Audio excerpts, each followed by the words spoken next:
11월 25일 수업 시작하겠습니다.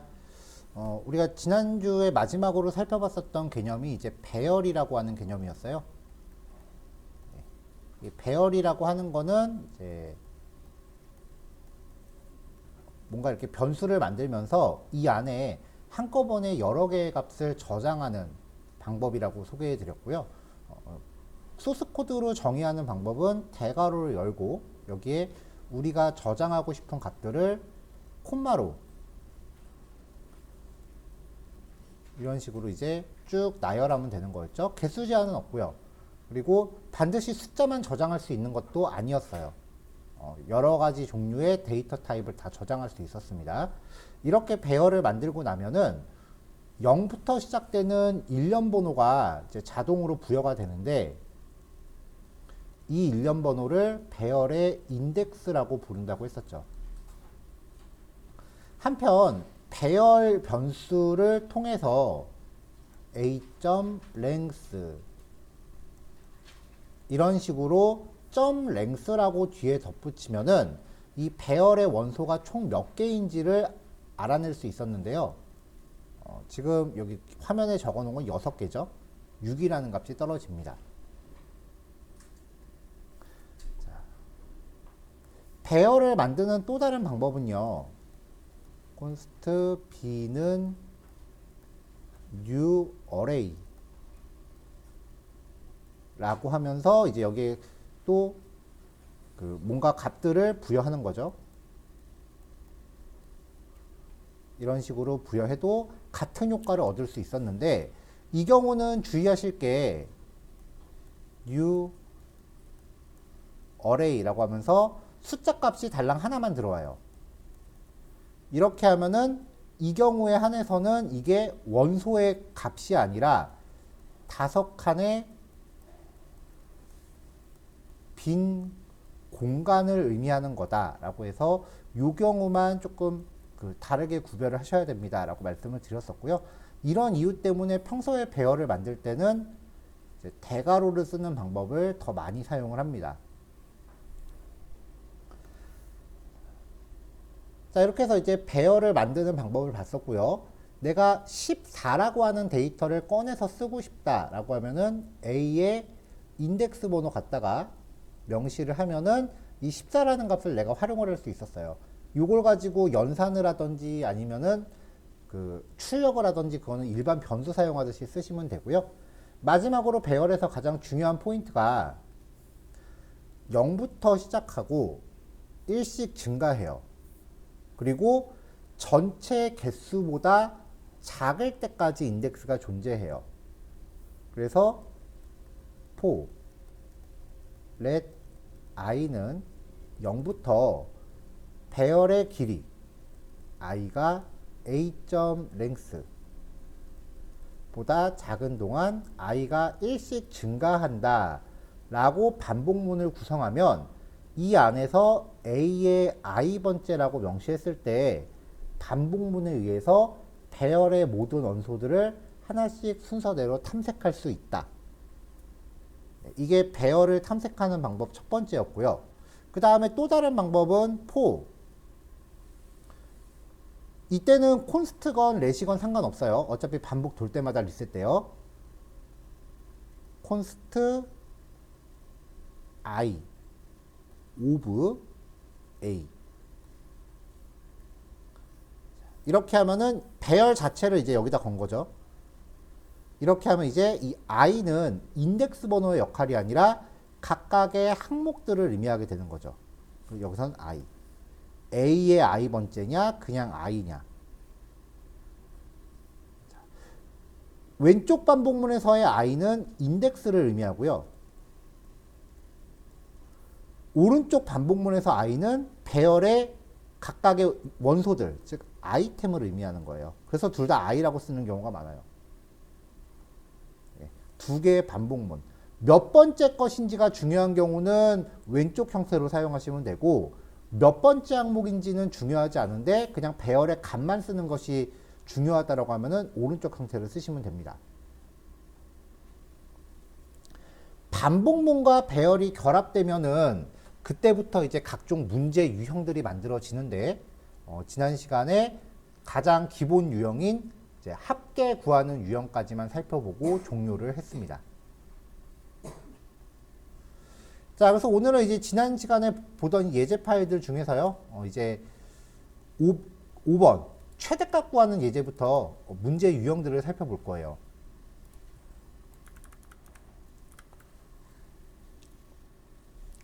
중간중간에 출력하려고 넣어놓은 콘솔.로그 때문에 오히려 코드 보시는 게 좀 더 헷갈리실 수 있어요.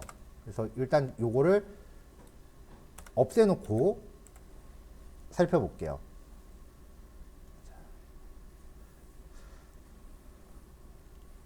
5번부터 이제 7번까지는요, 배열과 반복문이 같이 사용될 수 있는 일종의 유형이에요.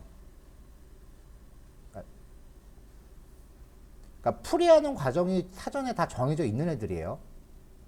이걸 이제 익히신 다음에 다른 문제에 이제 얘네들을 응용을 하셔야겠죠. 배열의 최대값을 찾는 겁니다. 무작위로 원소를 저장했어요. 이 중에서 최대값을 찾을 때는요, 일단 0번째 항목을 먼저 변수에다 복사를 하세요. 그 다음에 이 복사된 항목과 나머지 애들을 비교를 하세요. 맥스와 2를 비교했을 때 맥스가 더 크니까 패스. 맥스와 7을 비교했을 때 7이 더 크죠? 그러면 7을 맥스에다가 저장을 해요. 처음에 5부터 시작했는데. 그 다음에 7과 9를 비교했을 때 9가 더 크죠? 그럼 9를 맥스에 또 저장을 해요. 그리고 9와 2를 비교했는데 9가 더 크니까 패스. 이렇게 순서대로 진행을 하면은 최종적으로 맥스에 남아있는 값은 최대값이에요. 자, 이거를 코드로 풀어볼게요. 일단은 0번째 항목을 변수에 복사를 했으니까 반복문에서는 나머지 것들만 반복하면 되기 때문에 0번째부터 시작할 이유가 없죠. 1번째부터 시작하면 되죠. 그래서 시작값이 배열의 인덱스를 1부터 시작을 해요. 그리고 끝까지 비교를 해야 되니까 배열의 전체 길이, 즉 5보다 작다로 반복을 걸면은 0, 1, 2, 3, 4까지 반복하고 끝나죠. 자, 그럼 이제 i의 변화량은 1부터 4까지 1씩 증가가 됩니다. 맥스는 현재 처음에 5를 저장했으니까 5예요. 이제 i가 1일 때 데이터의 i번째라고 하면은 2가 들어오겠네요. 5가 2보다 작다. 조건 안 맞으니까 패스. 다시 가요. 이제 i가 2가 되겠죠, 그럼? 그러면 그 다음 데이터를 갖다가 비교를 해요. 자, 5가 7보다 작다. 조건 성립돼요. 그러면은 그 데이터를 맥스에다가 저장을 합니다. 그럼 이제 맥스가 7이 되는 거죠.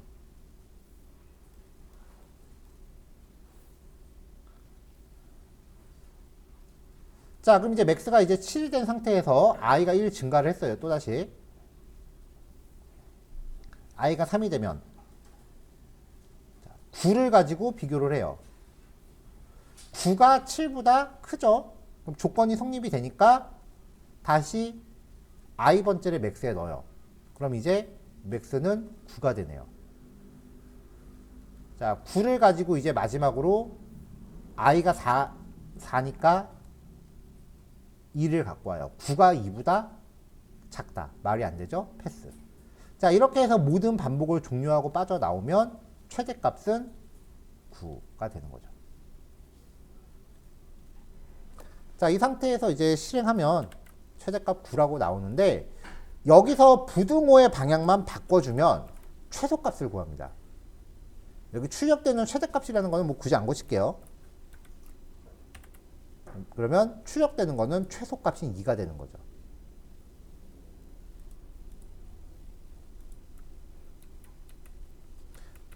자, 여기 이제 콘솔.로그로 출력해 놓은 값을 보면은 조금 전에 우리가 그 코드를 추적하면서 이제 봤었던 절차를 확인할 수 있게 해 놓은 거예요.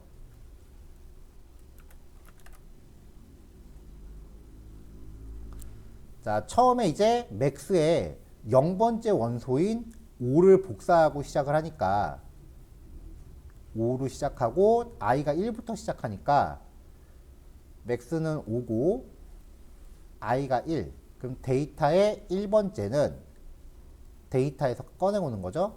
2다. 맥스는 5고 데이터의 1번째는 2다. 이렇게 출력해 놓고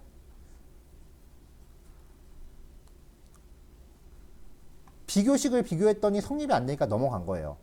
그 다음에 이제 i가 1 증가해서 5와 7.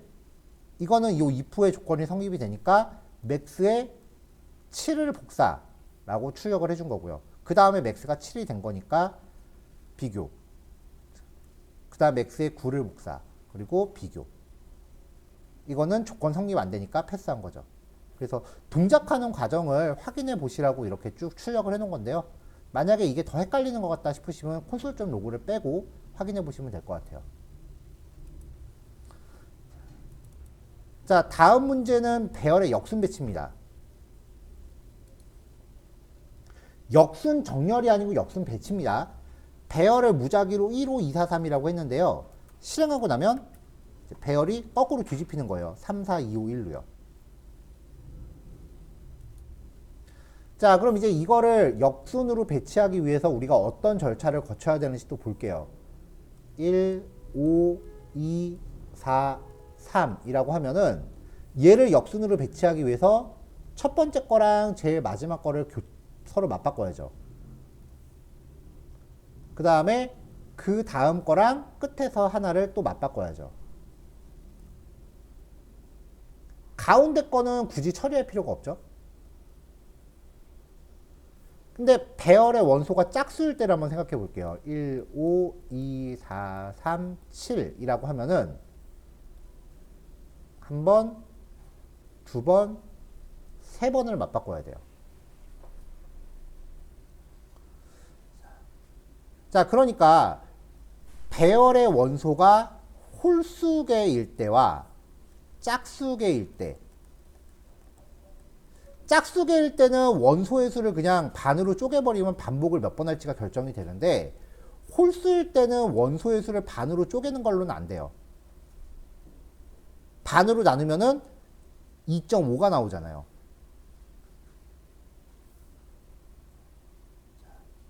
자, 그래서 일단은 반복의 횟수를 결정하는 게 먼저인데, 배열의 길이를 2로 나눈 나머지가 0이라면 이 말인즉슨 짝수란 얘기입니다.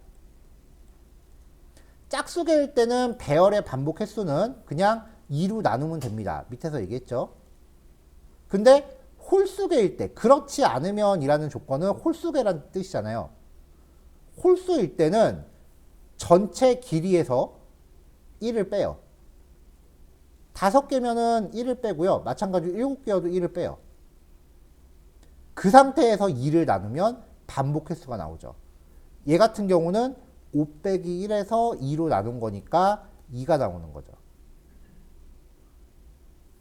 자, 이렇게 처음에 반복을 몇 번 할지를 먼저 결정을 해주고요. 다시 1, 5, 2, 4, 3입니다. i가 0일 때 네 번째 거랑 맞바꿔야 돼요. 0일 때 네 번째 거랑 맞바꿔야 돼요. 1일 때 세 번째 거랑 맞바꿔야 돼요. 배열의 길이는 5예요. 자, 요걸 가지고 i는 분명히 0부터 1씩 증가하게 설정을 할 거예요. 그럴 때 i번째 항목과 맞바꿔야 될 반대쪽 위치를 어떻게 구하느냐. 일단 길이가 5라는 게 주어졌으니까 5를 갖다 대볼게요. 빼면은 5 빼기 0은 5잖아요. 1 작네요. 5에서 1 빼면 5 빼기 1은 4잖아요. 근데 또 1 작네요. 답 나오죠. 5 빼기 i 빼기 1 해주면 반대쪽 개수가 나와요. 반대쪽 건 랭스죠. 5라는 값은 랭스죠. 자, 그러니까 이제 다 나왔어요. p번을 반복할 겁니다. i는 0부터 p보다 작을 때까지 1씩 증가. 여기에서의 p는 2죠. 그럼 i의 범위는 0부터 2보다 작을 때까지니까 1까지 1씩 증가합니다. 그때마다 반대쪽 원소 k는요. 전체 길이 5에서 i를 빼고 1을 또 빼요. 전체 길이 5에서 i는 0, 1이라고 했으니까 빼기 0, 빼기 1 해놓고 또 1을 빼요. 그러면 5 빼기 0 빼기 1이니까 4 나오고요. 5 빼기 1 빼기 1이니까 3 나오죠. 즉 i가 0일 때 네 번째 거랑 바꾸고 1일 때 세 번째 거랑 바꾸자는 그 위치를 의미하는 게 k예요. 자, 이제 i번째와 k번째를 바꿔주면 됩니다. 지난 시간에도 한번 나왔던 건데요. 변수를 맞바꾸는 처리. 그냥은 맞바꾸지 못해요.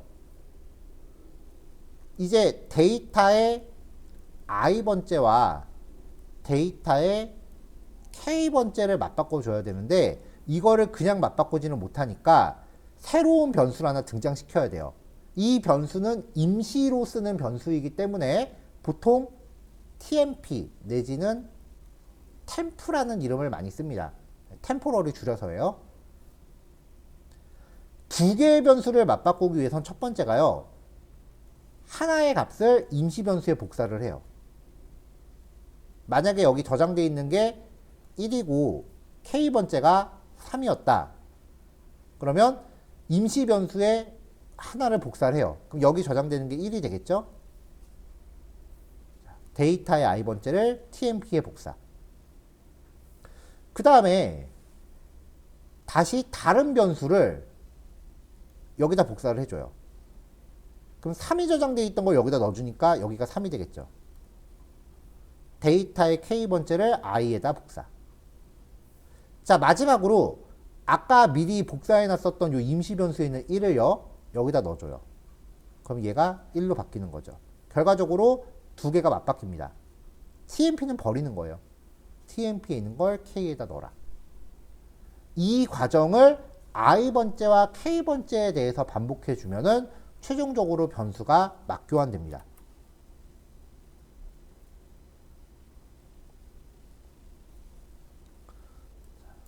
자, 보통 이렇게 맞바꾸는 처리를 프로그래밍에서는요, 스왑이라고 불러요.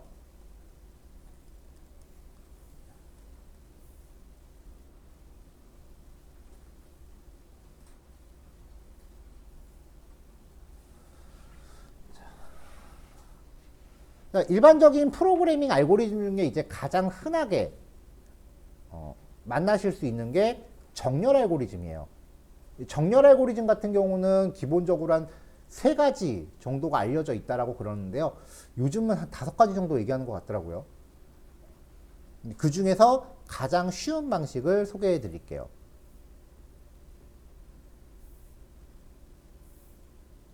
자, 배열이 3, 5, 1, 4, 2예요. 3, 5, 1, 4, 2예요. 반복을 하면서 첫 번째 자리에 저장될 숫자를 찾고 두 번째 자리, 세 번째 자리, 네 번째 자리 이렇게 자리에 집중을 하면서 배열의 이 위치에 저장될 값이 무엇인지를 찾는 과정이에요. 0번째 자리에 들어갈 값을 확정하기 위해서 0번째 자리와 나머지 것들을 비교합니다. 나머지 것들은 이제 얘가 i라고 쳤을 때 i 플러스 1번째부터 나머지 끝까지예요.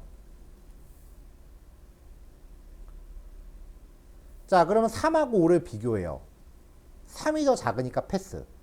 그 다음에 3하고 1을 비교해요. 1이 더 작으니까 맞바꿉니다.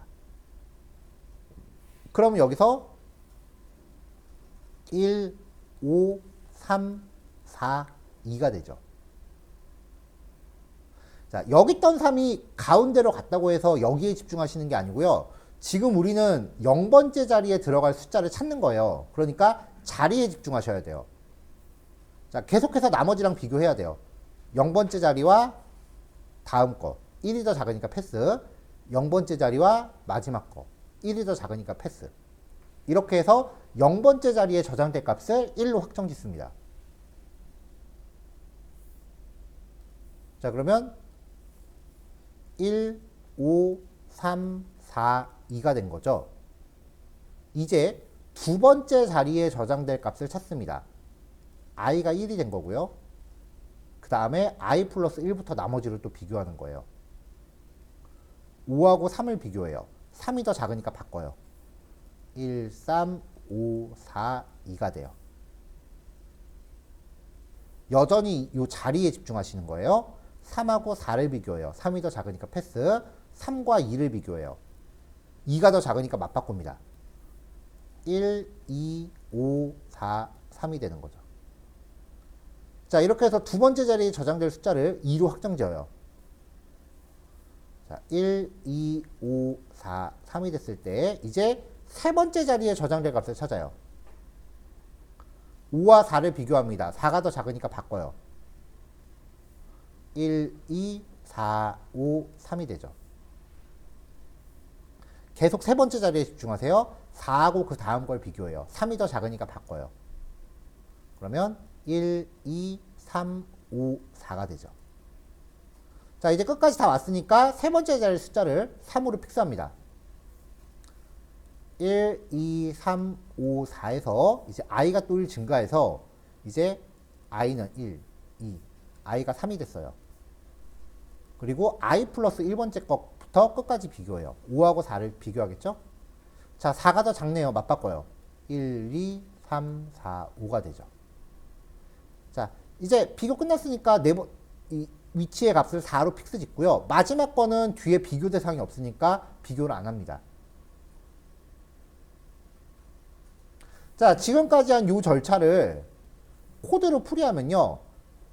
i번째 위치가 옆으로 한 칸씩 이동하는 동안 반복이 계속 i 옆에 거부터 끝까지, i 옆에 거부터 끝까지, i 옆에 거부터 끝까지였어요. 일단은 이 자리를 의미하는 거에 대해서 반복을 구성하면 for let i는 0부터 i가 자 배열을 임시로 k라고 할게요. k의 랭스 마지막 거 안 했죠. 랭스보다 작다라고 하면 배열을 끝까지 탐색합니다. 근데 마지막 거는 안 건드렸잖아요. 비교 대상이 없으니까. 랭스 빼기 1이에요.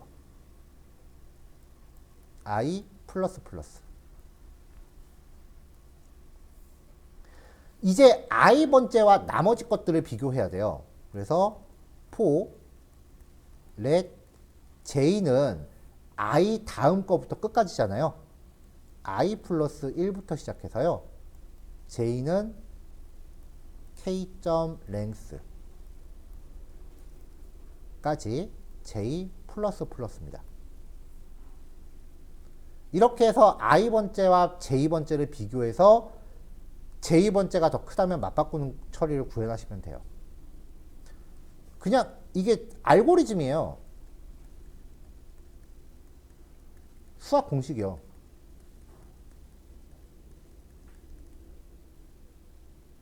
그러니까 프로그래밍 공부할 때 이거를 어떻게든 이해하려고 노력하시는 분들을 되게 많이 보는데요. 어렸을 때 수학 시간에 근해 공식 배울 때 증명해서 이해하고 시작하셨나요? 그냥 일단 외워놓고 어떻게 쓰는지를 더 집중하는 게 먼저예요. 알고리즘은 일단 흘러가는 흐름을 외우셔야 돼요. 이거 알고리즘을 증명해서 이해하겠다라고 하면은 여기 학원에서 공부하시는 게 아니라요. 대학 가셔서 전공 공부하셔야 돼요. 프로그래밍을 학문적으로 받아들이시는 거기 때문에. 일단은 외우시길 더 권해드려요.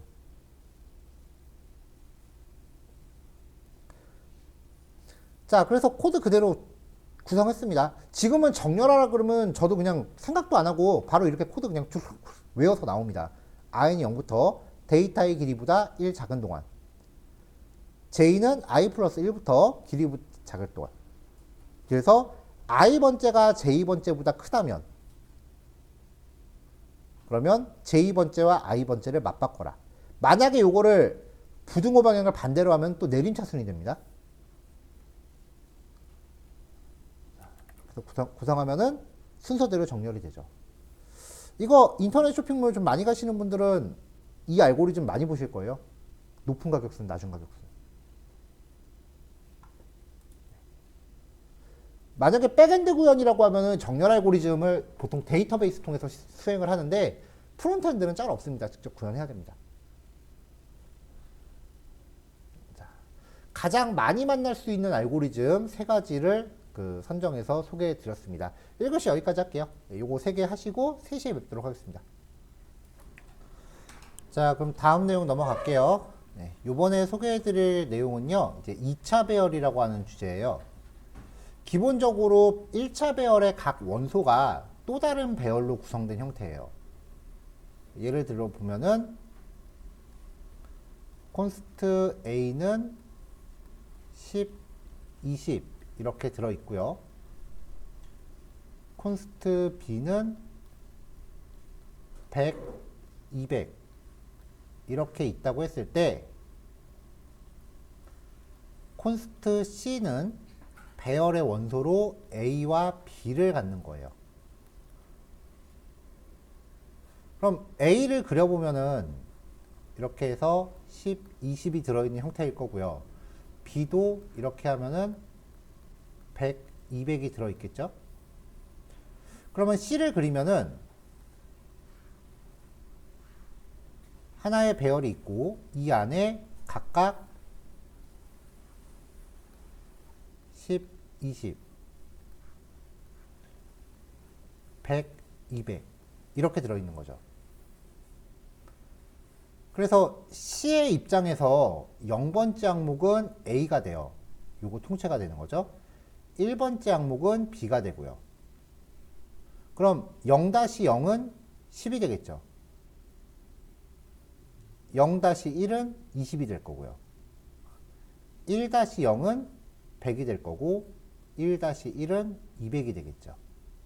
그래서 보통 이제 이런 걸 그릴 땐요, 편의상 바깥에 있는 C를 옆으로 그리는 게 아니고 밑으로 그려요. 그리고 안쪽에 있는 각각의 배열을 옆으로 그리는 거죠. 이거를 좀 극단적으로 단순화시키면은 이렇게 되겠죠.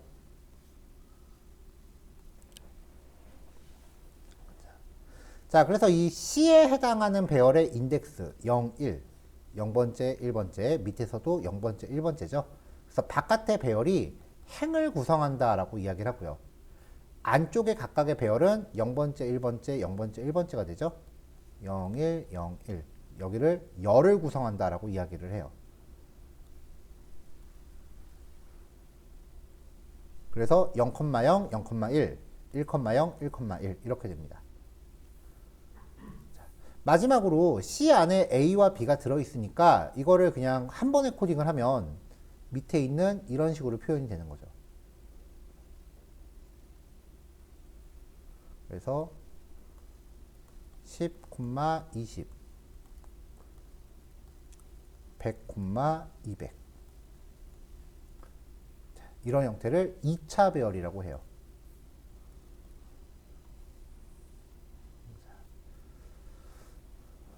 자, 바깥의 게 행을 담당하는 거예요. 바깥의 가로가 행, 안쪽에 각각 배열이 열을 담당해요. 그래서 2행 3열이라고 하면 바깥의 배열 안에 다른 배열이 3개 들어있는 거죠. 죄송합니다. 잘못 그렸네요. 2행 3열이니까 바깥의 배열 안에 2개가 들어있는 거고요. 그 다음에 각각 배열이 3개씩 갖고 있는 거죠. 그럼 행에 대한 인덱스는 0부터 1까지 0번째, 1번째가 되는 거고 열 인덱스는 각각 0, 1, 2, 0, 1, 2가 되죠. 만약에 이 배열을 K라고 정했다라고 하면은 K 배열의 0번째 행에서 1번째 원소 이런 식으로 표기를 합니다.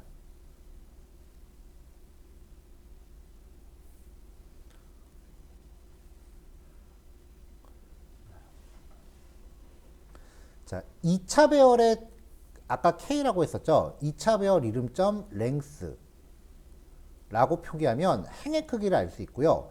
열의 크기는 각각의 행마다 따로 구해줘야 돼요. K의 0번째 행에 대한 length, 또 K의 1번째 행에 대한 length. 몇 줄인지는 배열 이름으로 바로 접근하면 떨어지고요. 그 다음에 행은 이렇게 알아내고 열, 즉 몇 칸인지는 각각의 행마다 개별적으로 구해야 됩니다. 왜 이걸 개별적으로 구해야 되냐면요. 밑에 있는 것 때문에 그래요. 가변 배열이라고 하는 개념이 있어요. 자주 등장하는 건 아니에요. 거의 95% 이상 가로 세로 딱딱 각 맞춰져 있는 형태가 많을 텐데 정말 가끔 나와요. 어떤 케이스냐면은 A가 10, 20이라고 치죠.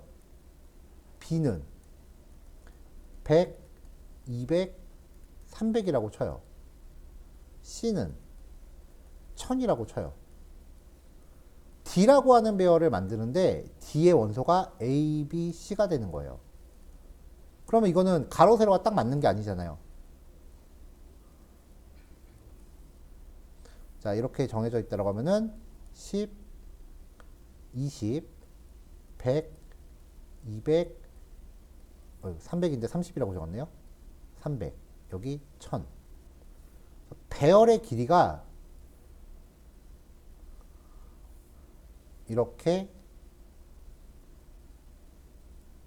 열의 길이가 각 행마다 다를 수가 있다고요. 이런 상태를 가변 배열이라고 하거든요. 그래서 모든 행이 동일한 열로 구성되는 건 아닙니다. 그래서 배열 수업할 때 가끔 가다가 이렇게 그리시는 분들 계신데 이거 잘못 가리키는 거예요. 저도 편의상 이렇게 그리긴 했는데 열을 구성하는 배열이 있고 이 안에 독립적인 배열이 있다. 이렇게 설명을 해야 가변 배열이 성립이 돼요. 배열 안에 배열이 있는 거지 가로 세로가 처음부터 그렇게 아파트처럼 열 딱딱 맞춰지는 거 아닙니다.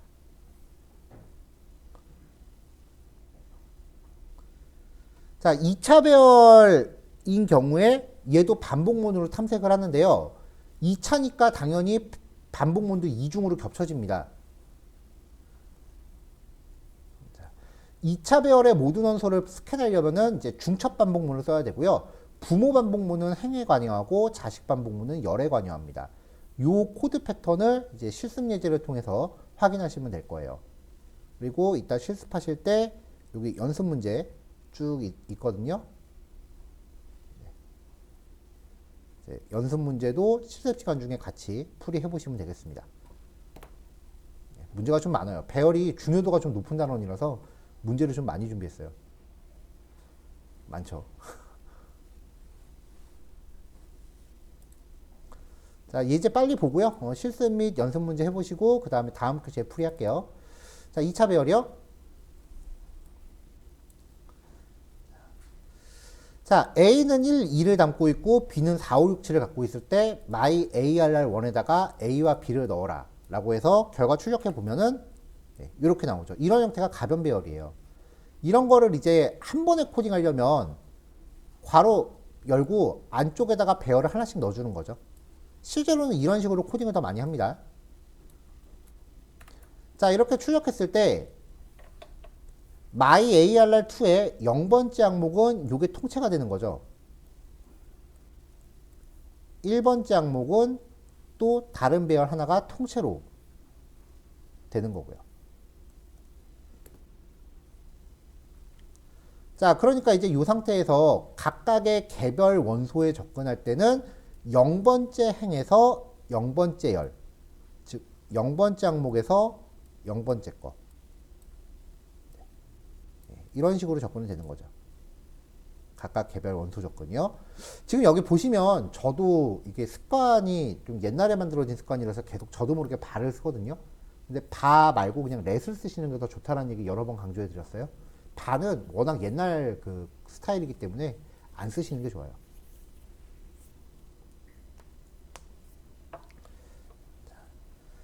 자, 어레이 클래스를 통한 2차 배열 만들기. 얘도 2차 배열 구성이 가능해요. 배열 만들 때 new array라고 만드는 게 대괄호로 만드는 거랑 똑같잖아요. 그래서 new array라고 만들면서 이렇게 만든 C와 D를 넣습니다. 줄여서 만들면은 new array 밑에 각각 new array가 들어가겠죠. 전에도 말씀드렸지만 new array는 가급적 안 쓰시는 게 대괄호 쓰시는 게 더 좋은 습관이고요. 마지막으로 여기 배열 만들 때 이렇게 꼭 한 줄로 코딩하실 필요 없어요. 그 편의상 이런 식으로 줄바꿈을 해서 내가 보기 좋게 코드를 정리하셔도 돼요. 꼭 한 줄로 코딩하셔야 될 필요 없어요. 프로그램 코드는 세미콜론 나올 때까지는 한 줄이 완벽하게 안 끝난 걸로 인식을 해요. 물론 자바스크립트는 거기에 대한 기준이 좀 되게 유해요.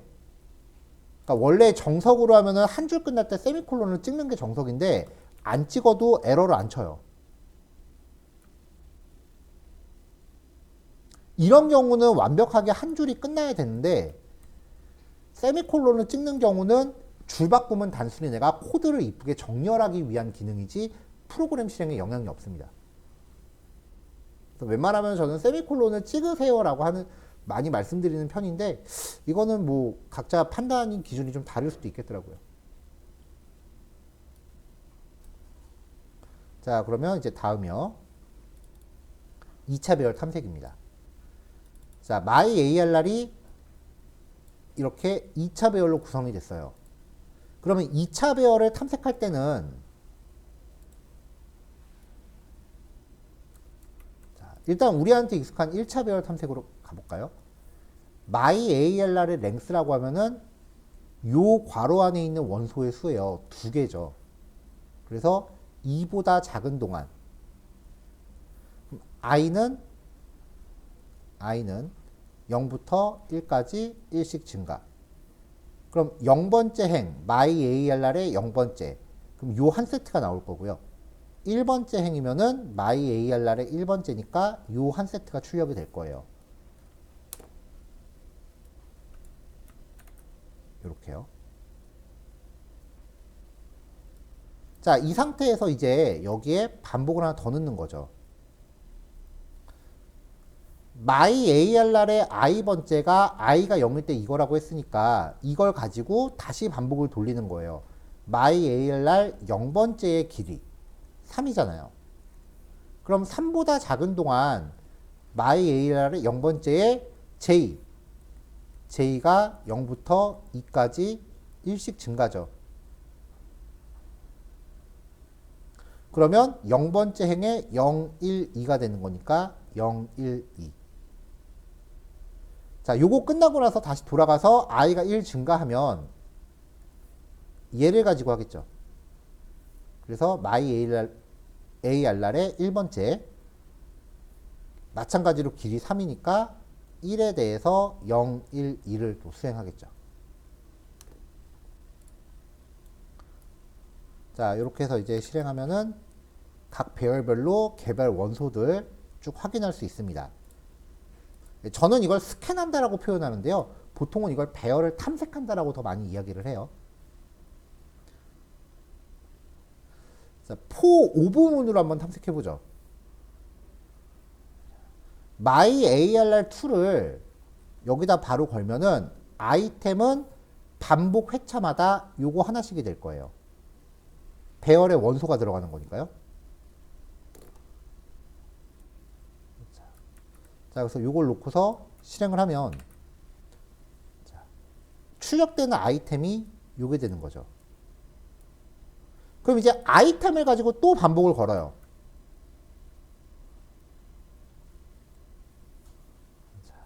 자, 반복 회차마다 요거 하나씩이 아이템이 되는 거니까 이 아이템을 여기다 넣어주면은 서브는 1, 2, 3이 되겠죠.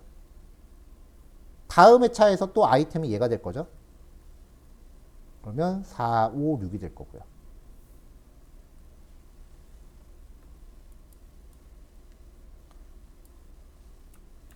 자, 이렇게 떨어지겠죠. 배열을 다루는 거는 자바스크립트에서 정말 중요한 주제예요. 예를 들어서 우리가 HTML 다룰 때요. 드롭다운에 대해서 이야기했었죠. 여기서 옵션 밸류는 뭐 1. 이런 식으로 해서 이제 드롭다운을 만들잖아요. 자, 뭐 id 값을 헬로라고 짓죠. 그러면 나중에 우리가 웹페이지에서 자바스크립트로 저 드롭다운을 가져올 때 document.querySelector 샵 헬로 이렇게 가져와요.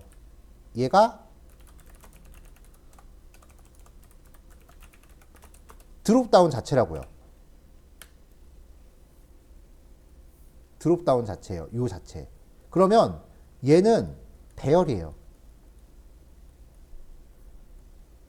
my select에 1번째라고 하면 얘가 돼요. 이 옵션 태그들이 배열의 원소가 됩니다. 비슷한 케이스가 라디오 버튼이나 체크박스예요. 라디오 버튼과 체크박스도 자바스크립트에서 배열로 존재해요. 그러니까 배열을 탐색하면서 어떤 항목을 찾는 게 웹페이지 작업할 때는 사용자가 선택한 항목을 인지하기 위해서 쓰여요. 이것도 아주 작은 예시일 뿐이지 실제로 배열을 쓰이는 케이스는 더 많아요.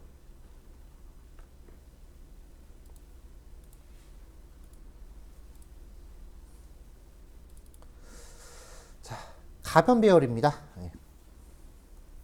A는 13579, B는 246일 때 데이터에 A와 B를 넣습니다. 그러면 각각의 행마다 열의 개수가 서로 다른 가변 배열이 만들어지는 거죠.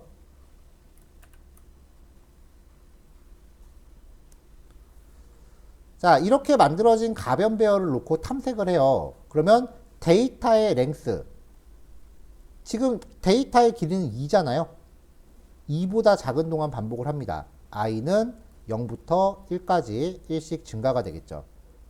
자, 이걸 놓고 이제 데이터의 i번째라고 출력하면은 i가 0일 때 얘가 나올 거고요. i가 1일 때는 얘가 나오겠죠. 자, 데이터의 0번째에 대해서 길이를 다시 측정을 해요. 그러면 이 녀석에 대한 길이니까 i가 0일 때 j는 0부터 길이 5죠. 4까지 1씩 증가가 됩니다. 그래서 데이터의 i j번째 출력하면은 0,0부터 0,4까지 출력을 해요. 자, 이렇게 끝나고 다시 돌아가서 i가 1이 되면 이번엔 요거에 대해서 처리를 하니까 데이터의 1번째 길이는 3이 돼요. 그래서 j의 범위는 0부터 2까지 1씩 증가가 됩니다. 0,0부터 0,1, 0,2. 안쪽 반복문의 반복의 조건을 동적으로 잡는 이유는요. 배열의 열수가 행마다 서로 다를 수가 있어요. 예를 들어 볼게요. 게시판에 어떤 그 피드가 있어요. 이렇게 둘, 셋, 넷. 피드가 이렇게 있어요. 피드가 4개 있다고 칠게요. 근데 각각의 피드마다 덧글은요. 몇 개 달릴지 모르잖아요. 피드마다 덧글은 뭐 몇 개씩 달릴지 우리가 예상할 수 있는 범위가 아니죠. 그러면 0번째, 1번째, 2번째, 3번째고 0,0, 1,0, 1,1, 2,0, 2,1, 2,2, 2,3, 3,0, 3,1, 3,2. 행마다 열의 수가 다를 수도 있기 때문에 가변 배열이라는 특성도 분명히 염두를 해두셔야 돼요. 피드가 그 부모 배열이 되는 거고 그 안에 속해 있는 덧글들이 그 2차 배열의 역할을 합니다.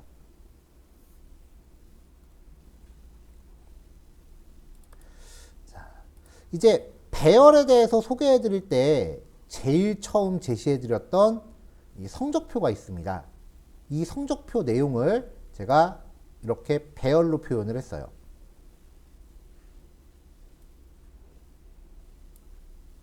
자, 요거에 대해서 학생별로 이제 총점과 평균을 구하자라고 하면 학생별이에요. 그럼 그레이드에 대해서 길이만큼 반복을 해요.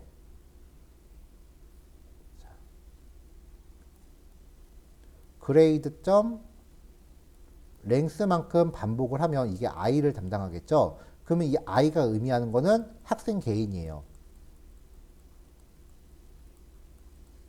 그러면서 이제 j에 대해서 그레이드의 i번째의 랭스로 가지고 이제 반복을 하면 얘가 j겠죠. 그러면 각각의 과목이 됩니다. 그러니까 이 j번째 항목들에 대해서 합계를 구하고 평균을 내주면 돼요.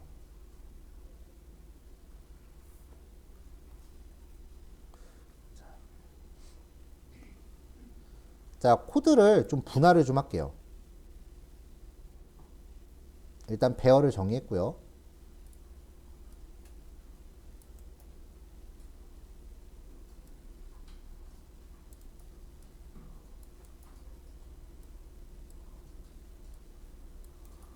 자, 단순히 그냥 배열을 탐색하는 것만 놓고 하죠. 각 행마다 0번째 항목은 학생의 이름이니까 굳이 합산할 때 필요가 없습니다. 그래서 자식 반복문은 첫 번째부터 탐색을 시켰어요. 이렇게 하면은 각 학생의 점수를 쪼르륵 출력을 해요.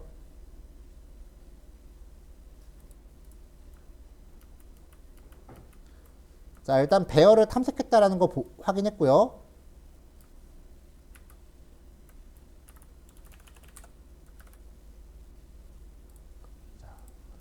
자, 우리가 합산을 낼 때요. 보통 반복문 시작 전에 0으로 초기화된 변수가 필요하다라고 했었죠. 그래서 이거를 여기 바깥에서 초기화를 해서 ij번째로 누적했다라고 해볼게요. 그러면 얘는 탐색하면서 그레이드 ij는 요거예요. sum이라는 변수에다가 i가 0일 때 철수의 점수를 갖다 계속 더해요. 더했죠. 그리고 끝나서 다시 i가 1이 되면은 이번에는 0의 점수를 갖다 더해요. 자, 그럼 이제 j번째가 끝나고 다시 i를 증가시키러 돌아가는 요 과정에서 지금 sum이라는 변수를 건드리는 루틴이 없잖아요. 그러면 앞에서 더했었던 거를 계속 누적한 태로 더해요. 무슨 말이냐면 이중 반복문으로 이렇게 합산을 할 때 가장 바깥에서 변수를 초기화하고 들어가면 전체 합산이 돼요. 학생 개인별로 합산을 하려면 이 i가 학생 개개인을 뜻하는 거잖아요. 그러면은 한 명의 점수를 합산하고 다음 사람을 합산할 때는 0으로 리셋되고 들어가야죠. 그래서 학생 한 명 한 명을 의미하기 위해서는 초기화하는 변수가 요 위치에 필요해요. 완전 바깥에서 하면 전체 총점, 그 다음에 1차 반복 안에서 처리하면은 행별로 합산. 이렇게요. 이렇게 하면은 이 sum이라는 변수는 전체 평균 합산이고 퍼스널 sum은 개인별 합산이 된다. i가 0일 때 퍼스널 sum은 0으로 세팅해요. 그리고 0번째 길이만큼 반복하니까 철수에 대한 점수를 퍼스널 sum에다 계속 더합니다. 그리고 나서 다시 i가 1이 되면 0희의 점수를 처리하기 전에 구했던 점수를 0으로 리셋하고 들어오잖아요. 그럼 다시 0의 것만 더하겠죠. 철수 거 더했던 건 날라갔으니까. 자, 그렇기 때문에 학생별 평균을 구하려면 얘가 0으로 리셋되기 전에 구해야 돼요. 그래서 이 위치에서 구해야 돼요.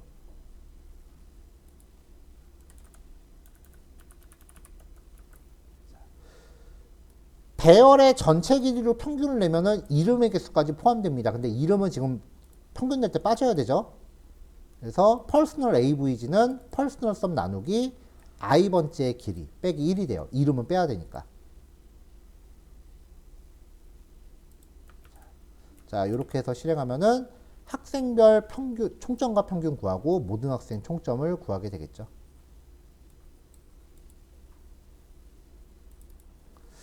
자, 마지막입니다. 자, 6개의 빈 배열을 만들게요. 6행 7열로 구성된 2차 배열을 준비하라고 했어요. 그리고 배열의 모든 칸에 1부터 순차적으로 증가하는 값을 할당을 할 거예요. 일단 여기까지 먼저 해볼게요.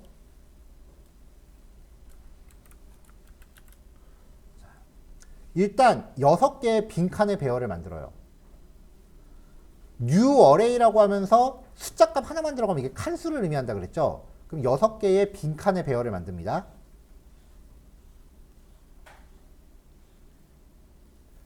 그 다음에 요 배열의 길이만큼 반복을 돌아요. 데이터의 길이만큼. 그래서 데이터의 i번째에 각각 7칸의 빈 배열을 넣어요. 여기에 각각 7칸의 빈 배열을 넣어요. 똑같이. 그럼 6행 7열의 빈 배열이 되죠. 이렇게요. 자, 이걸 이제 반복을 돌면서 각각의 칸에다가 1씩 증가하는 값을 넣어줄 거예요. 2차 배열 탐색하면서 데이터의 i번째에다가 카운터를 넣어주고 카운터를 1 증가시킵니다.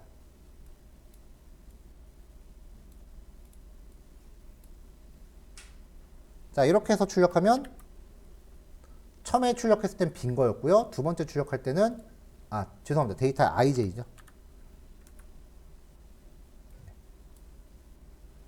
ij번째 카운터를 넣으면은 각각 칸에 이렇게 1씩 증가하는 값이 들어가죠.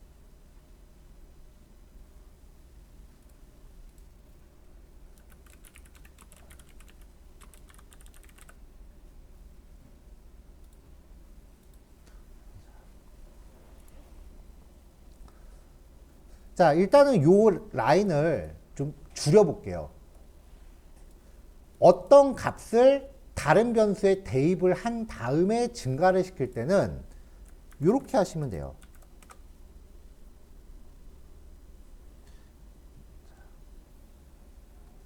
후위 증감 연산자예요. 플러스가 다른 연산식에 포함됐을 때 뒤에 붙으면은 뒷북이라고 말씀드렸잖아요. 그러니까 현재 카운터의 값을 여기에 일단 저장을 한 다음에 증가해요. 그러니까 1을 먼저 여기다 저장하고 2가 되는 거죠.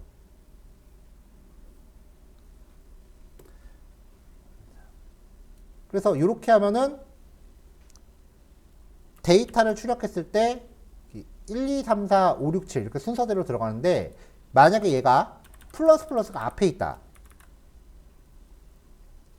그러면은 얘는 이제 전위 증감이니까 이게 먼저 수행돼요. 즉 카운터가 먼저 1 증가한 상태에서 대입되니까 2부터 들어갈 거예요.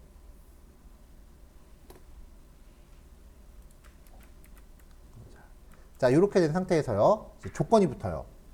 i가 0일 때 j가 3보다 작으면 0을 대입하래요.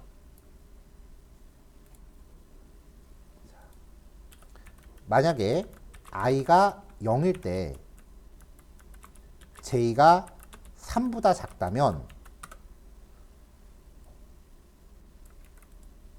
여기에다가 0을 대입하래요.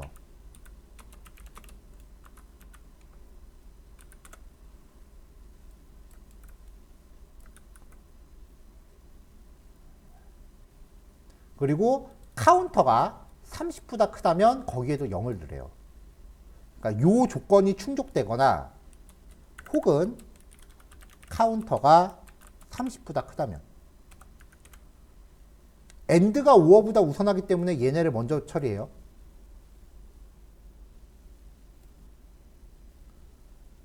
자, 이렇게 해서 실행을 하면 이런 식의 배열 구성이 되죠.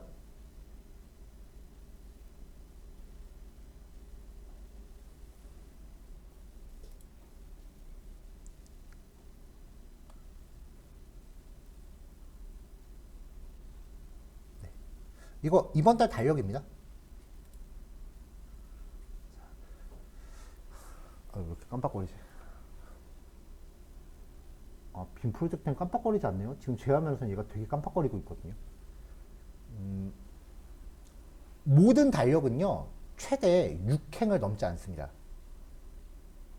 한 달은 최대 6주까지로 구성되고요. 그 다음에 1주는 7일로 구성됐다는 건 뭐 상식이죠. 그래서 달력을 구성할 때는 6행 7열짜리 배열을 만들어요. 얘도 하나, 둘, 셋, 넷, 다섯, 6행이잖아요. 그 다음에 달력을 구성할 때 요구사항의 첫 번째가요. 첫 번째 주가 무슨 요일부터 시작하는지예요. i가 0일 때 시작 요일의 위치를 알려주면 그 전은 값이 안 들어가는 거죠.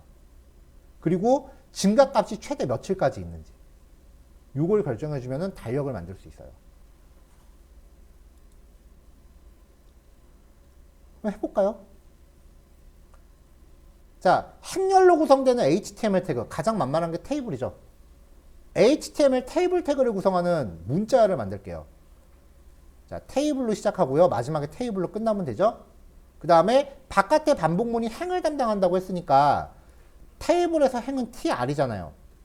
그러니까 바깥 반복문에서 tr을 열고 tr을 닫습니다. 안쪽 반복문에서 배열에 저장되어 있는 게 0이면 빈칸으로 넣어주고요. 그렇지 않으면 배열의 값을 td에 넣어주면 열이 만들어지죠. 이걸 최종적으로 출력하면은 HTML 태그가 주르륵 나와요. 지금 우리는 이렇게 하고 끝나겠지만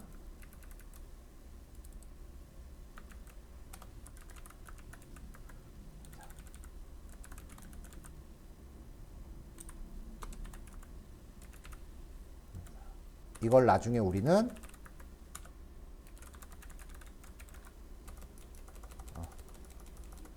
조금 전에 구현한 코드 이렇게 쭉 붙여놓고요.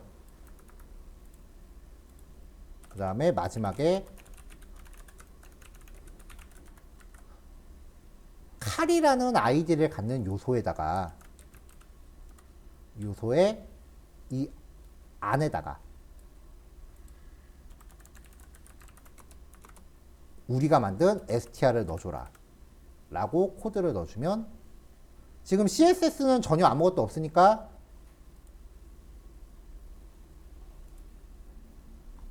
뭐 표 모양이 그렇게 이쁘진 않을 거예요.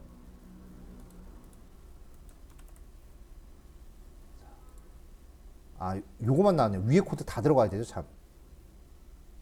요거 배열 만드는 코드 다 들어가야 되죠.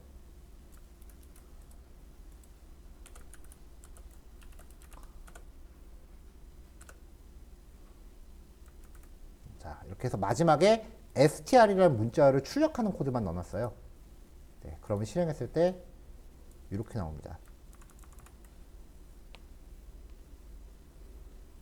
지금 우리 이제 HTML하고 자바스크립트를 같이 쓰는 거는 다음 달에 진행을 할 거고 그 전에 필요한 내용들을 살펴보고 있는 중이에요.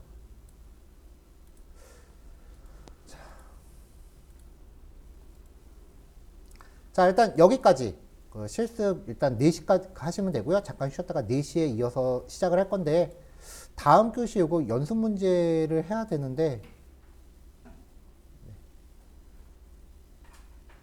네, 이 연습 문제도 뭐 직접 뭐 고민하신 다음에 하기보다는 제가 풀이 먼저 해드리고 실습하는 식으로 진행을 할게요. 일단 그 코드 설명부터 드린 다음에 뭐 풀이 파일은 따로 이제 톡방에 올려드리든가 해서 그냥 일반 수업 진행하도록 하겠습니다. 자, 4시에 뵐게요. 자, 첫 번째 문제는 이제 불림값 형태의 배열이 주어져요. 이렇게 주어졌을 때 중간에 어떤 코드를 거쳐서 다시 출력을 하면은 불림값이 반전이 돼 있어야 돼요. 지금은 출력하면 똑같이 출력이 되겠죠. 자, 그러니까 문제 내용을 다시 짚어보면은 얘를 꺼내서 값을 뒤집어요. 불림값을 뒤집으려면 앞에다 느낌표 붙여주면 돼요. not true라고 한 다음에 다시 넣어주는 거죠. 얘도 꺼내서 not fails 라고 해서 다시 넣어주면 되고요. 자, 우리가 배열을 탐색하는 방법을 2개를 봤었죠. 인덱스 번호 기준이랑 그 다음에 for of로 처리하는 거예요. 일단은 만약에 for of로 해볼게요. for const I of checklist라고 반복을 걸면 이 i가 원소 하나가 되잖아요. 그러니까 그냥 출력만 해볼게요. console.log에 i $i를 느낌표 i로 바꿔라. 이렇게 하면은 값이 반전이 되거든요. 그럼 이걸 다시 원래의 배열로 넣어주려고 하면 지금 출력되고 있는 i가 몇 번째 항목인지 알 방법이 없어요. 그래서 배열의 값을 뽑아서 쓰고 끝날 거면은 for of면 되는데 다시 원래의 배열을 뭔가 건드려야 된다라고 하면은 for of가 아니라 인덱스 번호가 반드시 필요해요. 그래서 이 경우는 for let i는 0부터 i가 체크리스트의 길이보다 작은 동안 i++ 라고 돌고요. 그러면 체크리스트의 i번째라고 하면은 각각의 원소를 뽑아오잖아요. 이 i번째를 느낌표를 붙여서 다시 원래 자리에 넣어주는 거예요.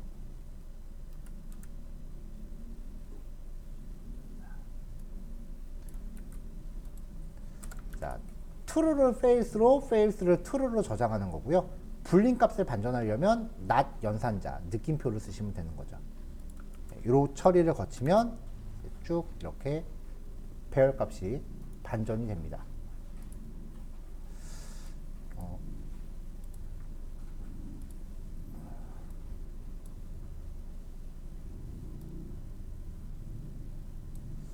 자, 일단은 제가 프리 파일을 먼저 톡방에 올리고 시작을 할게요. 네.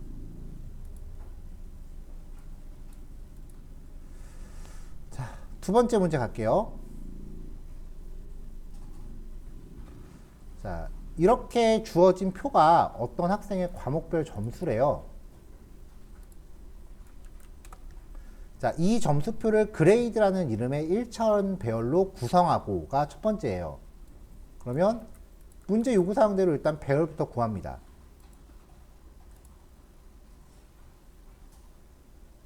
이걸 써서 총점을 의미하는 변수 썸과 평균을 의미하는 변수 avg를 구하래요.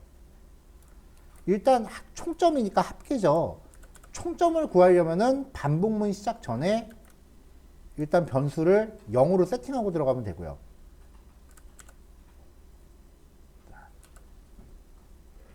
for let i는 0부터 i는 그레이드의 length 보다 작은 동안 i를 1씩 증가시켜요. 그러면서 썸에다가 그레이드의 i번째를 계속해서 합산시키면은 총점이 구해지고 평균 avg는 썸 나누기 배열의 길이, 이게 과목수니까요. 이렇게 하면 되죠. 자, 이렇게 구해지면은 출력했을 때 줄바꿈 하는 게 낫겠네요. 자, 총점은 썸 점이고 평균 점수는 몇 점이다. 자, 실행하면 소수점이 이렇게 계속 추르륵 들어가거든요. 문제 내용대로만 하면 이렇게만 하시면 충분해요. 근데 여기에 뭔가 하나 더 기능을 하나 소개해 드리면요. 요 avg가 지금 소수점 자리잖아요. avg.to fixed 라고 하고서 소수점 몇째 자리까지 표시할지를 정해줄 수 있어요. 이렇게 하면은 출력 내용이 이렇게 처리가 되는 거죠. 이 to fixed라는 기능은 그냥 일종의 추임새입니다. 문제대로 하면은 뭐 굳이 이렇게 안 하셔도 되는 거고요. 자, 그럼 세 번째 문제 볼게요. 자, 문제가 총 14개예요. 되게 많아요. 아, 요거 하나 더. 지금 하고 있는 문제 하나 더요. 지금 여기서는 그레이드의 i번째를 꺼내서 썸에다가 합산시키고 그냥 버리고 있기 때문에 몇 번째 항목인지는 별로 중요한 게 아니거든요. 75, 82, 90을 순서대로 더해도 되고 82, 91, 75 이 순서를 더해도 되잖아요. 그러니까 몇 번째 항목인지가 중요한 게 아니기 때문에 이때는 for of를 써도 된다는 거죠. 뭐 const p of grade 여기 들어가는 얘는 변수 이름이니까 뭐라고 정하고는 상관없어요. 그냥 마음껏 하시는 거예요. sum 플러스 equal p 라고 해도 합산이 되죠. 그러니까 경우에 따라서 얘만 써야 될 때가 있고요. 그 다음에 얘를 써야 될 때가 있는데 경우의 수를 따져보면 이거를 2번 반복문이라고 하고 1번 반복문이라고 해볼게요. 2번 반복문을 써야 되는 경우는 1번 반복문으로도 커버가 돼요. 하지만 반드시 인덱스 번호를 써야 되는 경우는 이 for of로는 커버가 안 돼요. 그러니까 범용성은 이게 더 높은 거죠.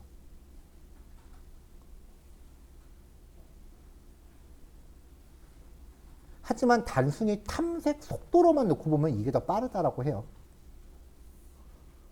사람이 체감할 정도의 속도는 아닙니다.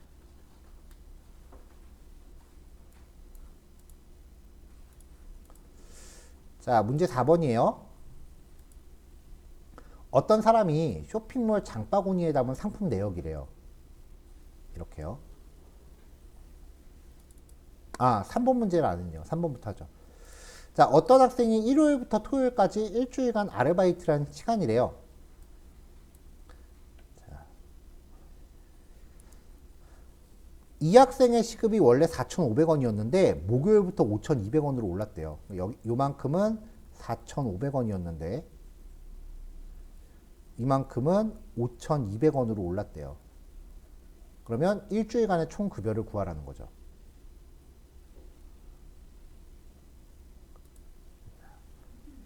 자, 일단은 일한 시간을 먼저 배열로 정의하겠습니다. 그리고 이 학생이 받아야 될 총 급여를 0이라고 정할게요.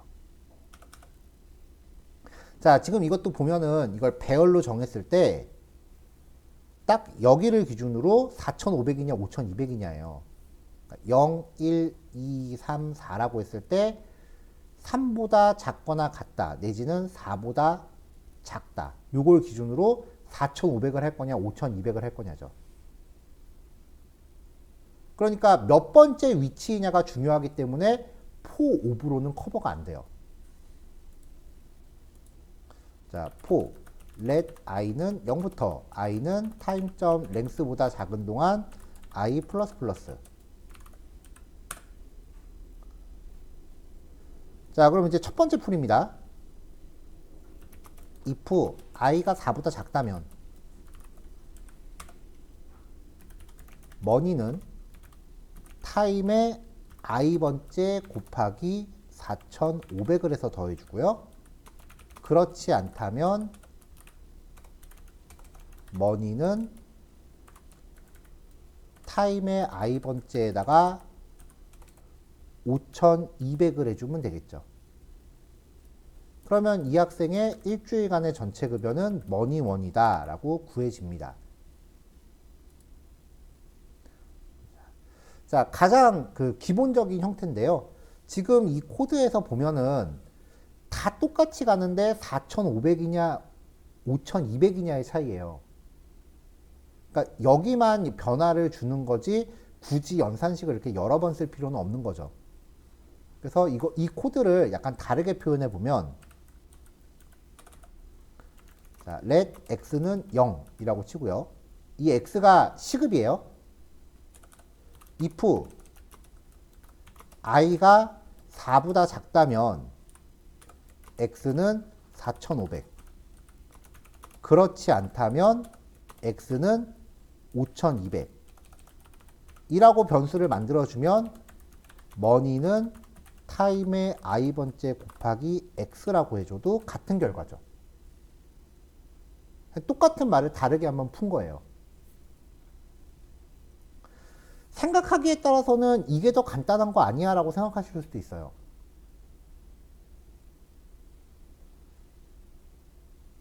왜냐하면 이거는 변수가 하나 더 등장을 하잖아요. 아니면은 여기서는 이제 전체 계산을 한 번만 하면 되니까 이게 더 간단하다고 느낄 수도 있어요. 여기 아래쪽에 해놓은 풀이의 핵심은 x라는 변수가 4보다 작을 때는 4,500, 그렇지 않을 땐 5,200이란 거죠. 어떤 변수가 경우의 수에 따라서 둘 중 하나로 결정된다면, 다음 풀입니다. 풀이 방법 1, 풀이 방법 2, 풀이 방법 3. 어떤 변수가 경우의 수에 따라서 둘 중 하나로 결정된다면 조건을 부여했을 때 이게 참이라면 4,500이고 그렇지 않다면 5,200이다 라고 축약해서 쓸 수 있었죠. 그러면 이렇게 들어가는 거죠. 자, 코드가 점점 줄어들기 시작을 해요. 결과는 계속 똑같아요. 자, 그럼 최종 풀입니다.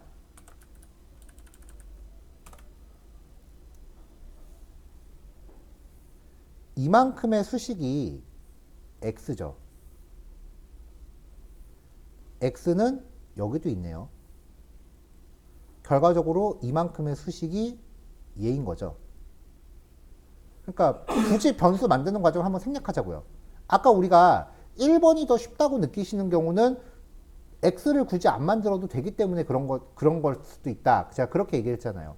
그럼 말 그대로 x 안 만들면 되죠.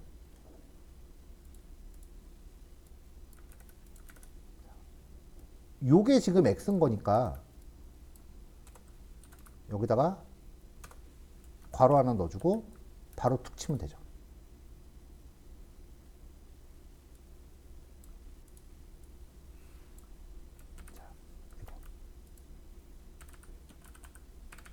이게 최종 풀입니다. 전부 다 똑같은 말이에요.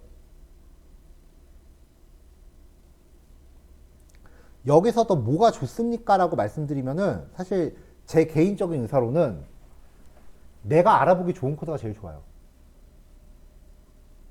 그걸 이제 개발자들 사이에서는 코드 가독성이라고 이야기하는데 뭐 연산자 우선순위니 뭐니 이렇게 해서 어떤 게 더 그 프로그램 효율이 좋고 뭐 그렇게 따지는 게 그런 따지는 입장이 있을 수도 있어요.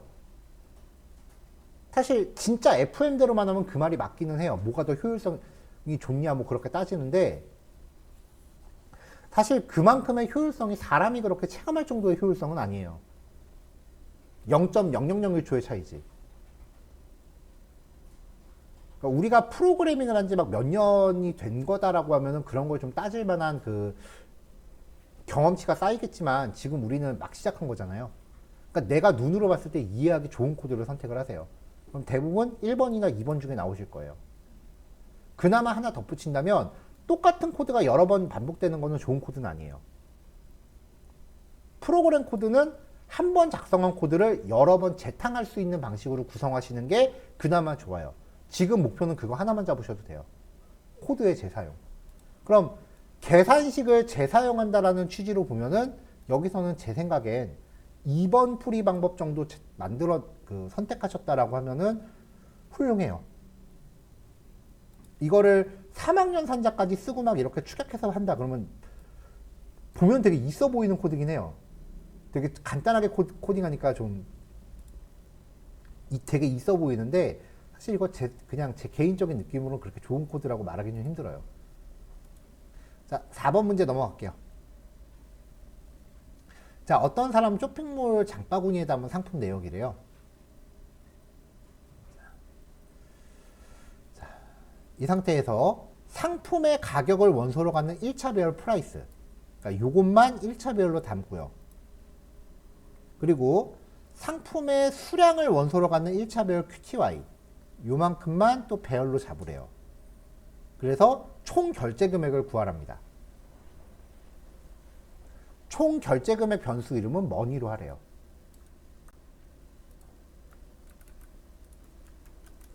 이렇게 된 거죠.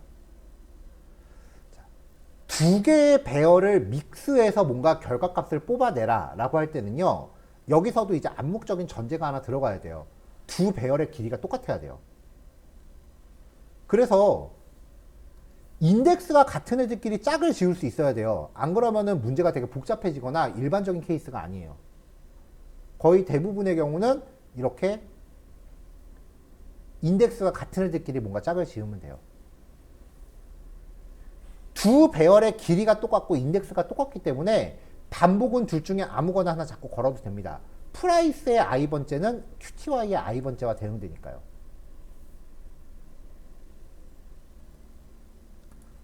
자, 그래서 for let i는 0부터 i는 프라이스의 랭스 i 플러스 플러스.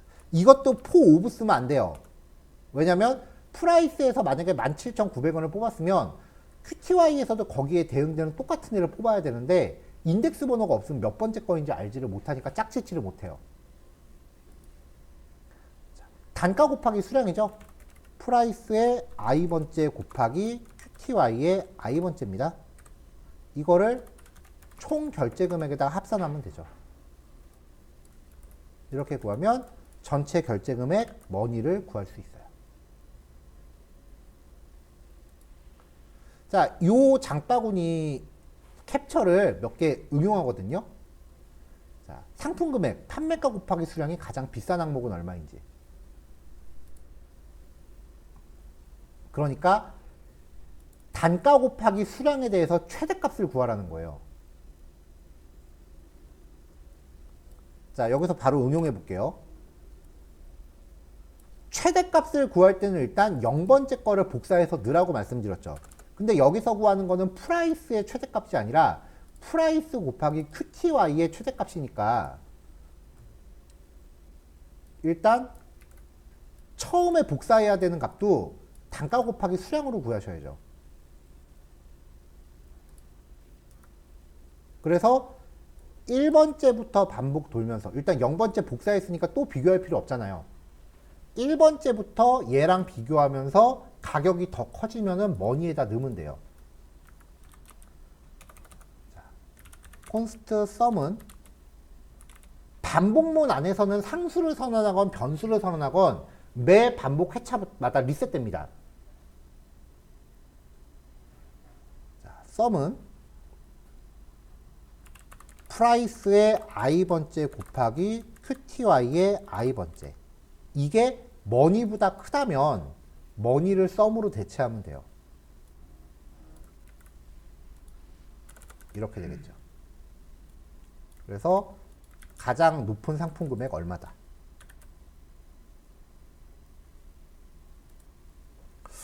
이런 것도 이제 저런 경우에 쓰여요. 보통 이제 쇼핑몰 장바구니 같은 거 만들 때 보면은 쿠폰 적용 같은 거 할 때 쿠폰이 중복 적용이 안 되고 혜택이 가장 높은 것만 적용된다. 뭐 이런 정책적으로 정해놓는 경우 되게 많거든요.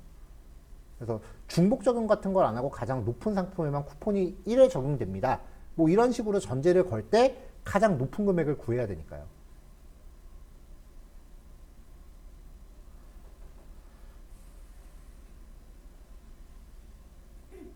자, 7번은 요거래요. 이 쇼핑몰의 가격을 원소로 하는 배열, 머니를 정의하고 6번 해야 되는구나. 자, 모든 장바구니 상품이 개별 배송이래요. 6번. 자, 여기서 개별 배송을 한대요. 이때 상품 금액, 판매가 곱하기 수량이 8만원 이상인 경우 무료로 배송된다고 할 때 무료 배송된 항목은 모두 몇 개인지 구하래요. 카운트라라는 거네요. 우리가 합계를 구할 때는 변수를 잡아놓고 이 원소값을 계속 누적 합산했죠. 근데 개수를 셀 때는 변수를 정해놓고 내가 정한 조건이 맞을 때 1씩 증가시키면 돼요, 그냥.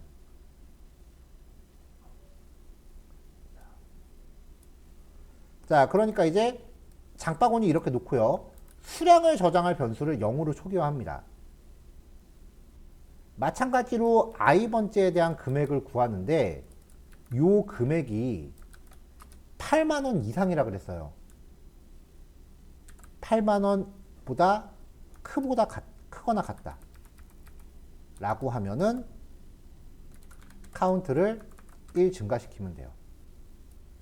그럼 이게 무료 배송이 몇 건인지가 나오는 거죠.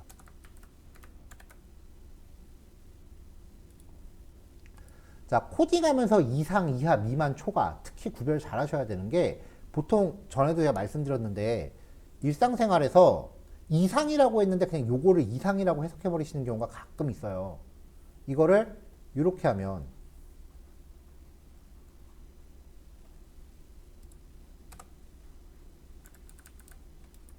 이렇게 하면요.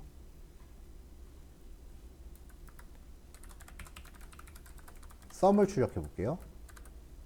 네, 그러면 얘는 무료 배송에서 빠지죠.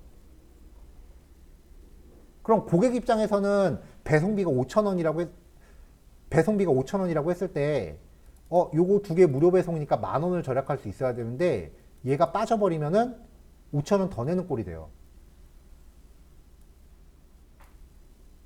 이 콜 하나 빠진 것 때문에.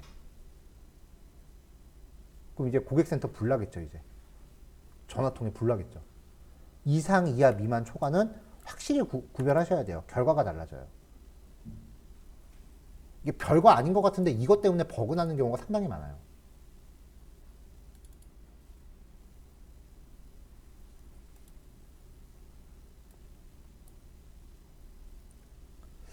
자, 7번 문제는 단순 배열 정렬 문제입니다. 이렇게 상품 목록이 있을 때 가격을 이제 배열로 정의를 해야죠. 그래서 상품 가격을 그대로 프라이스라는 배열로 정의했습니다.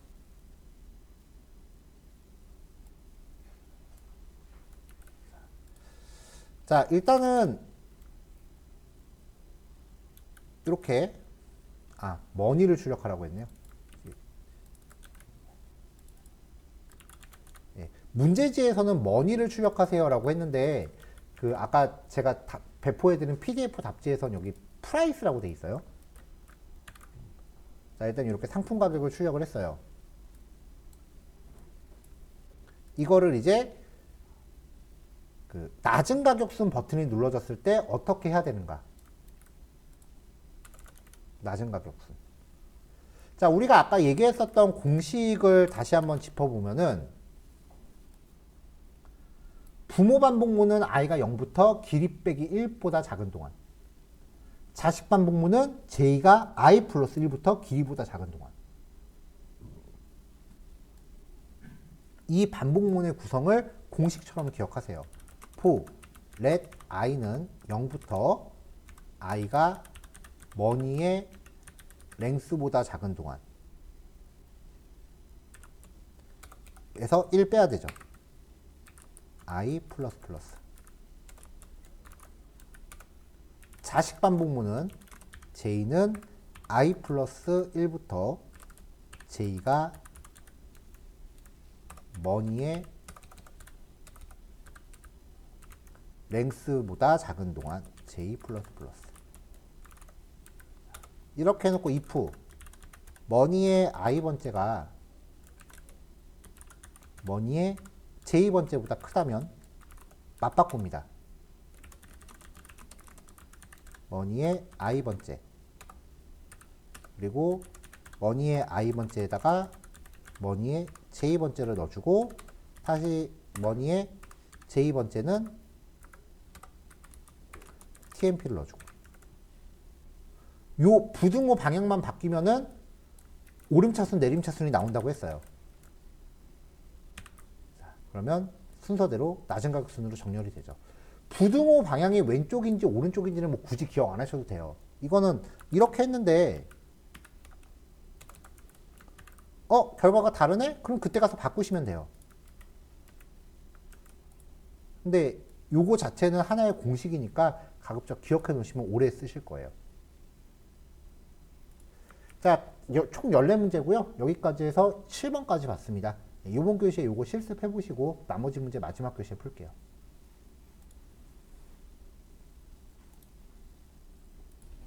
자, 8번입니다. 아래의 배열 원소를 역순으로 재배치하래요. 아까 봤었던 문제죠?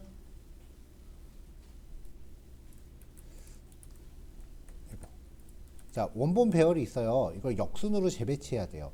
그럼 우리가 고려해야 될 요소는 일단 그 배열을 총 몇 번 할 거냐, 반복을 총 몇 번 할 거냐. 이게 짝수개일 때랑 홀수개일 때가 다르다 그랬죠. 그래서 아까 수업에서 풀었었던 거는 이런 식이었어요. 콘스트 P는 ARR의 길이를 2로 나눈 나머지가 0이라면 이건 짝수일 때죠. 그러면은 반복의 횟수는 ARR의 랭스 나누기 2로 하고, 그렇지 않다면 ARR의 랭스에서 1을 뺀 다음에 2로 나눈 게 반복의 횟수다. 아까는 이렇게 했습니다. 우리가 나중에 공부할 내용을 조금 끌어서 써보면요. 자, 일단 추정만 해볼게요. ARR의 랭스 나누기 2라고 하면 지금 길이가 5니까 2.5가 나오잖아요. 자, 자바스크립트 명령어 중에 parse int라고 하는 명령이 있는데요. 그게 실수를 강제로 정수로 바꿔요. 그 과정에서 소수점을 무조건 버려요. 그래서 요거를 parse int라고 처리하면 2.5가 2가 돼요. 지금 위에서 우리가 했었던 게 홀수계일 때 2로 나누면 0.5가 남기 때문에 그걸 처리하느라고 1을 빼는 과정을 넣은 거거든요. 지금은 진도가 연산자랑 조건문, 반복문밖에 안 나간 상태이기 때문에 이렇게 풀었었지만 나중에 진도가 조금 더 가미되면은 굳이 이런 복잡한 연산을 안 거치고 이렇게 한 번만 하면 된다는 거죠. 자, 이번 문제는 이렇게 한번 풀어볼게요. 자, for let i는 0부터 i는 p번째까지 i 플러스 플러스. 자, 이것도 p라는 변수 안 넣으려면 그냥 이렇게 한번 툭 해버려도 되겠죠.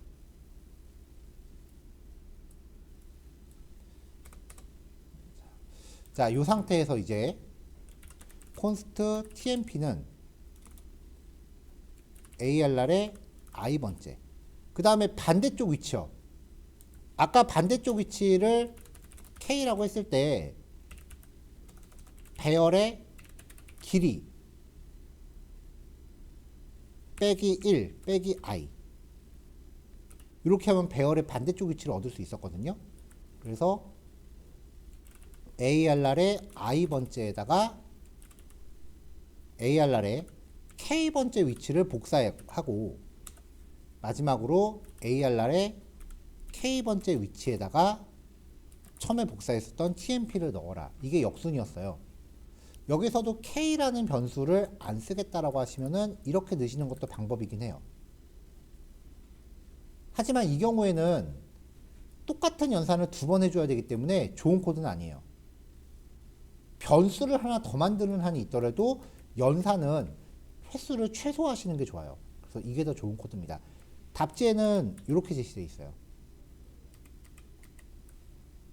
자, 이렇게 해서 최종적으로 콘솔.로그에 ARR을 출력해 주면은 역순으로 정렬이 되는 거죠.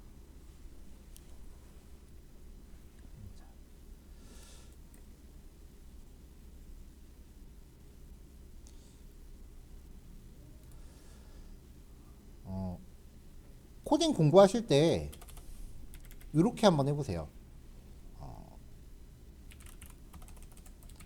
아래 소스 코드에 각 행마다 주석으로 설명을 추가한 하고 실행 결과를 보여줘. 그 다음에 전체적인 설명도 해주면 좋겠어 라고 한 다음에 이걸 싹 복사하셔갖고 챗GPT에 갖다 드세요. 보여드릴게요. 아까 제가 한번 테스트를 해봤는데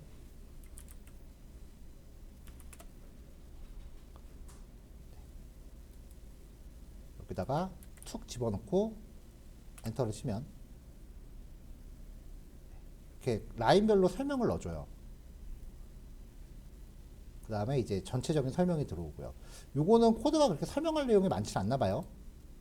아까 제가 테스트했던 거는 이제 이런 식으로 코드 전체를 넣었더니 설명해주고 실행 결과 나오고 설명이 좀 많았거든요.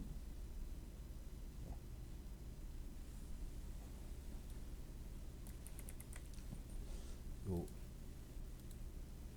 GPT한테 전달할 요 질문을 제가 톡방에다가 올려드릴 테니까 한번 나중에 사용을 해보세요. 이렇게요.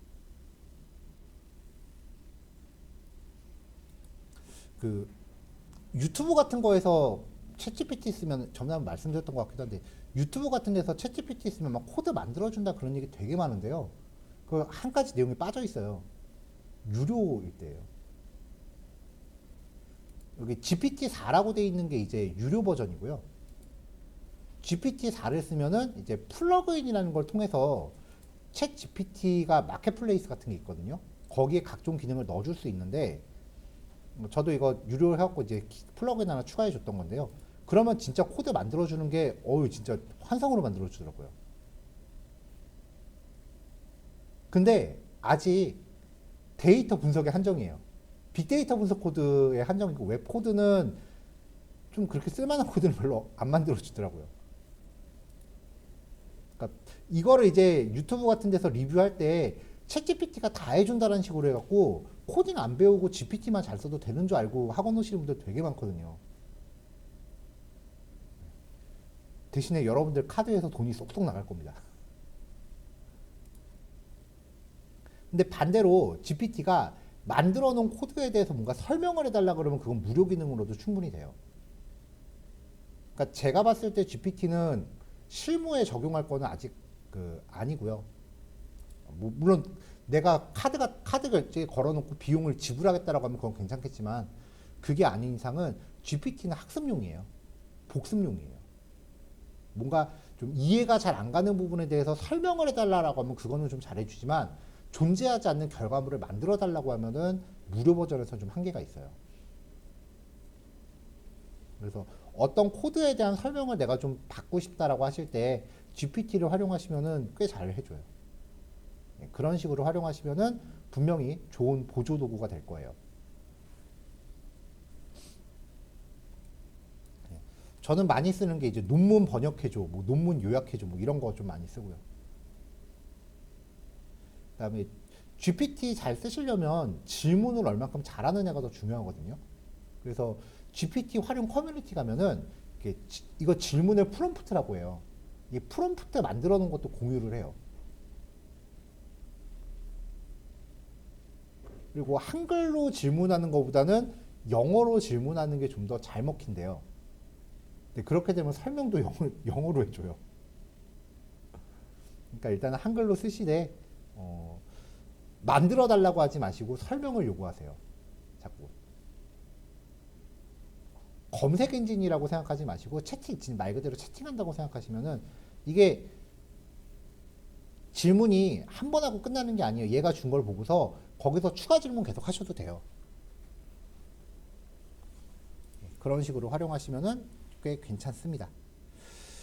자, 9번 문제예요. 자, 요것도 이제 성적표입니다. 요 성적표를 참고해서 학생 이름을 원소로 갖는 1차 배열 스튜던트, 학생 이름에 대한 1차 배열 스튜던트,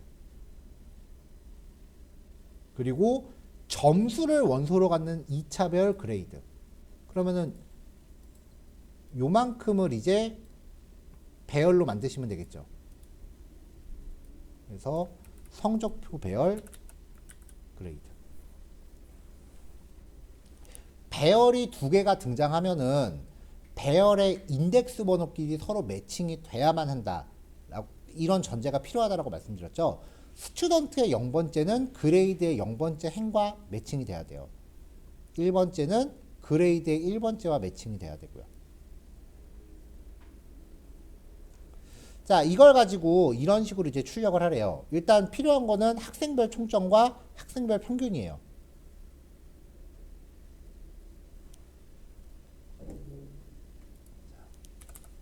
자, 그럼 이제 성적표 배열 갖다 반복을 돌립니다.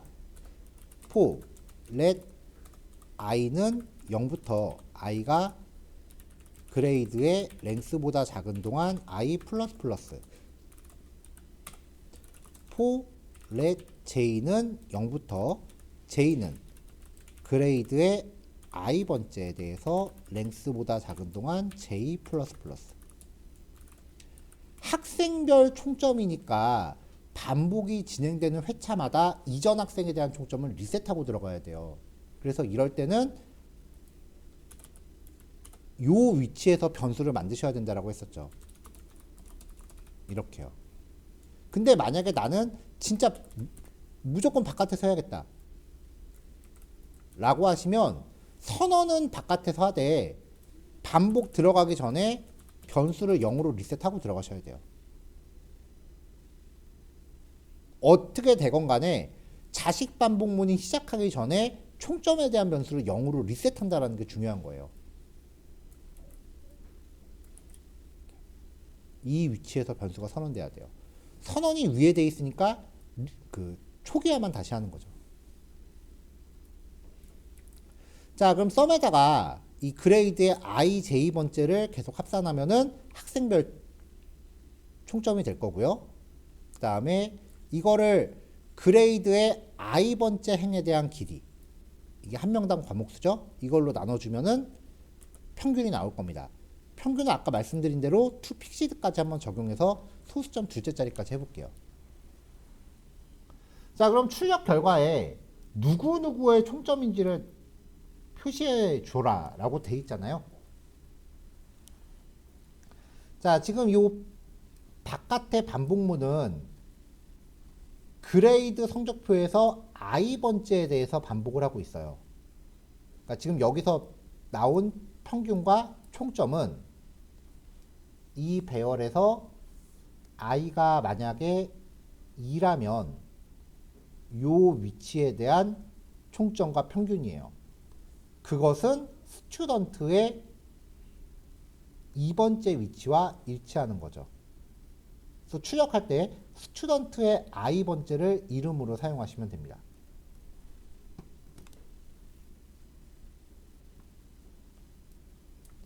그래서 마지막에 출력할 때는 스튜던트의 i번째가 학생 한 명의 이름이죠. 이렇게 해서 i번째를 매칭시키시면은 결과가 나옵니다. 포인트는 배열 두 개가 있을 때는 인덱스 번호가 같은 것끼리 같은 대상을 가리켜야 된다는 거예요. 그게 성립이 안 되면은 자료 구조 구성이 좀 잘못된 거예요. 물론 인덱스가 다른 것끼리 같은 것끼리 매칭이 안 되게 해도 답을 구하는 방법은 분명히 있겠죠. 근데 그거는 제가 봐서는 자료 구조를 제대로 구성한 게 아니라 그냥 고문하는 거예요. 억지로 짜는 거니까. 자, 10번 문제예요. 9번 문제 풀이했고, 10번 위 문제에서 반평균을 출력하래요. 반평균은 학생의 평균 점수 총합 나누기 학생수래요. 반평균이라고 하니까 반평균은 전체 평균이에요. 지금 이 문제에서 총합, 평균의 총합을 구하라는 거죠. 자, 평균 점수는 바깥의 포문에서 나오니까 여기서 이제 학생별 평균 점수의 총합을 구하기 위해서 바깥에 변수를 하나 또 만들었고요. 이걸 가지고 평균의 총합을 구하랍니다. 그럼 여기 밑에다가 평균의 총합만 구해주면 되거든요. 자, 이렇게 해서 구하면 어떻게 나오는지 볼게요.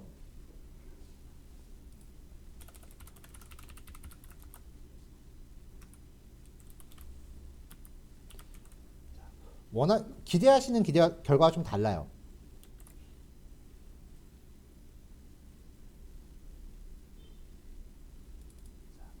AVG를 더하면은 99.00이 나오죠. 죄송합니다. AVG 클래스 썸을 출력해야죠. 이렇게 나오죠. 이게 왜 이렇게 나오냐면은 AVG의 타입을 제가 출력을 해볼게요. 타입 오브 AVG. 타입 오브 연산자는 변수의 데이터 타입을 확인한다라고 했었어요. 스트링으로 나와요. 투 픽시드의 결과가 스트링으로 나와요. 만약에 연산을 수행했는데 이게 전부 더해진 게 아니라 붙여진 것 같다 라는 판단이 되시면 어딘가 스트링이 있는 거예요. 그럼 변수의 데이터 타입을 확인을 하셔야 돼요.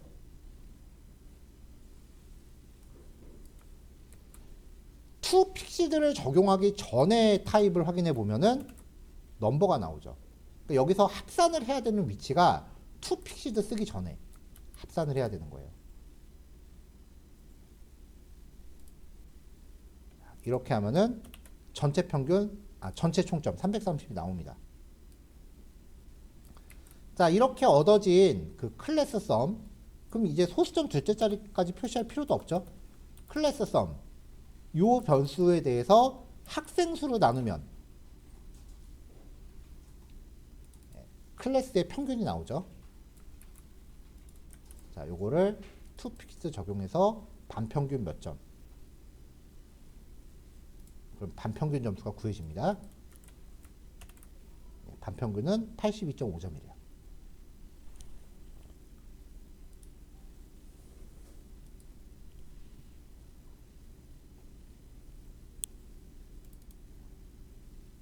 자, 11번. 어느 게임 유저의 아이템 인벤토리래요. 자, 판매를 하려고 아이템을 내가 선택을 하면은 선택된 아이템의 상단에 가격이 표시가 되고요. 한 개당 가격. 그리고 판매할 때는 원래 가격의 90%만 받을 수 있대요. 그래서 요 첫 줄에 있는 거를 다 판매하려고 했을 때 전부 얼마를 벌 수 있는지 확인할 거예요. 자, 가격과 아이템 수량의 정보를 2차 배열로 구성하고요. 총 판매 가격을 구하래요. 단가와 수량을 한 세트로 하는 1차 배열을 모아서 2차 배열을 만들래요. 즉 단가와 수량을 한 세트로 묶으란 얘기예요. 자, 그러니까 단가 500, 수량은 291이거든요. 요걸 이런 식으로 한 세트로 해서 이걸 모아서 2차 배열을 구성을 하래요. 자, 이런 식으로 모아서 배열을 쭉 구성하면 이렇게 만들어집니다. 자, 2차 배열이라고 해서 항상 반복문 중첩해야 될 필요 없어요. 이거는 0번째가 가격이고 1번째가 수량이다라는 게 너무 명확하잖아요. 그러니까 1차 배열만 1차 반복만 하셔도 돼요. 자, 총 가격이고요.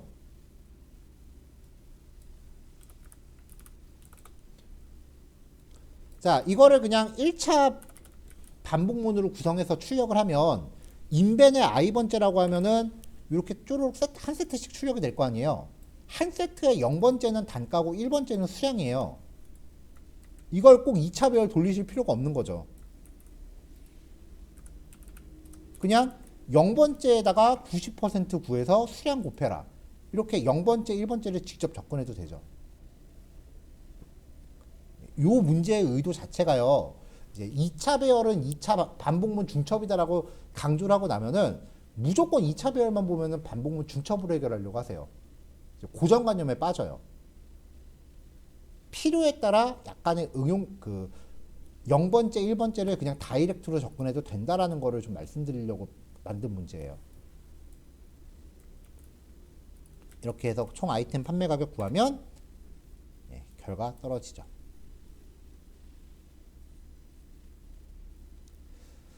자, 어느 학급의 수학 점수가 이렇게 돼 있대요.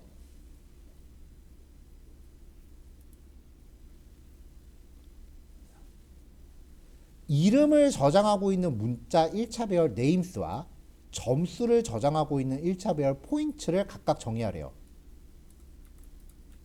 이렇게요. 그리고 점수가 높은 순으로 이름을 출력하래요.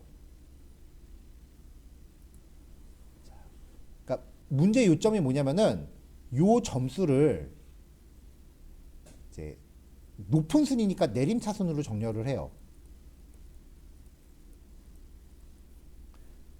포인트의 0번째가 네임스의 0번째와 매칭이 되는 상태예요. 자, 이런 식으로 매칭이 돼서 포인트를 정렬할 때 네임스도 같이 정렬해 주는 거예요. 일단 얘를 정렬하는 알고리즘을 구성을 하는데 포인트의 위치를 바꿀 때 네임스도 같이 바꿔줘야 됩니다. 인덱스가 같은 애들끼리 이제 짝지어지니까 포인트의 위치가 재정렬되면 얘도 같이 정렬돼야죠. 자, 그럼 일단 포인트만 정렬하는 코드 만들어 볼까요? for let i는 0이고요. i는 포인트의 길이 빼기 1까지였죠? i 플러스 플러스. for let j는 i 플러스 1번째부터 시작해서 j는 포인트의 길이보다 작을 때까지 j 플러스 플러스였어요.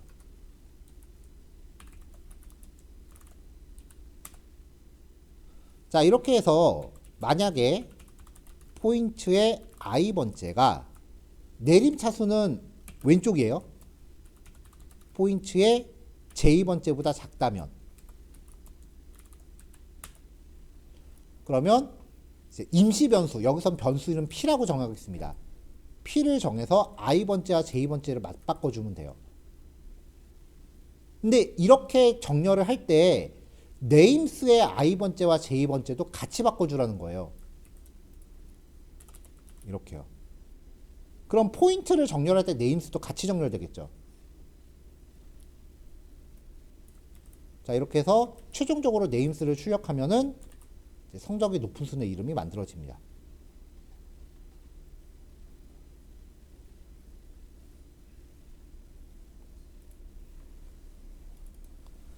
자, 이거 이제 단위 행렬을 만들라는 건데요. 단위 행렬은 주 대각선의 원소가 모두 1이고요. 나머지 원소는 0인 정사각행렬이에요. 이런 식이에요.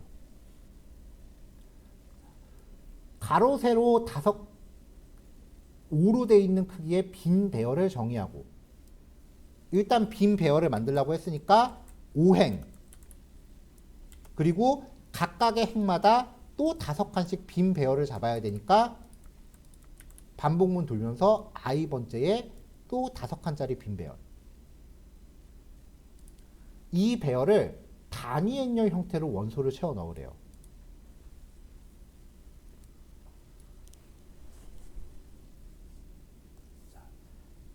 i가 0일 때 j의 0번째에다가 1을 넣고 나머지 0. i가 1일 때는 j의 1번째에다가 1을 넣고 나머지 0. i가 2일 때는 j의 2번째에다가 1을 넣고 나머지 0. 즉 i와 j가 같을 때 1을 넣고 나머지는 0.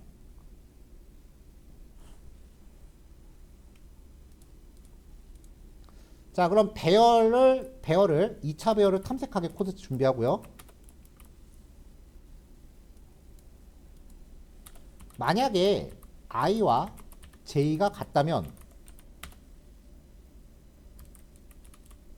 매트릭스의 i행의 j열에는 1을 넣고 그렇지 않으면 0을 넣어라. 이렇게 해서 출력을 하면은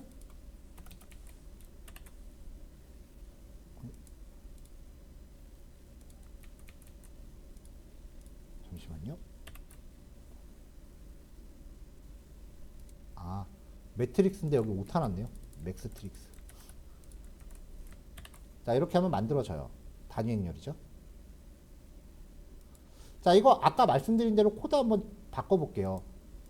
1이냐 0이냐만 결정해주면 돼요. 그래서 let x는 일단 0이라고 잡아주고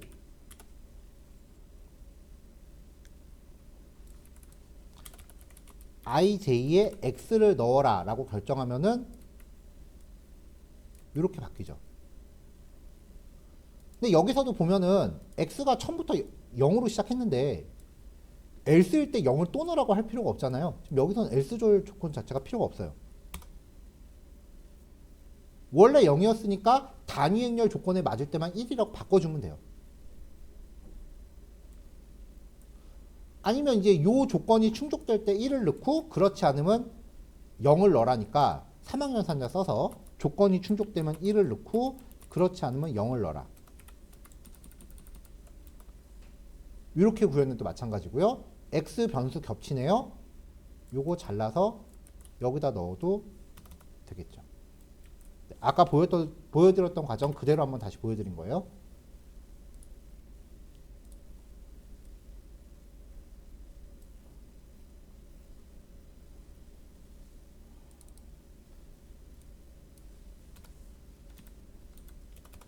자, 마지막 문제예요.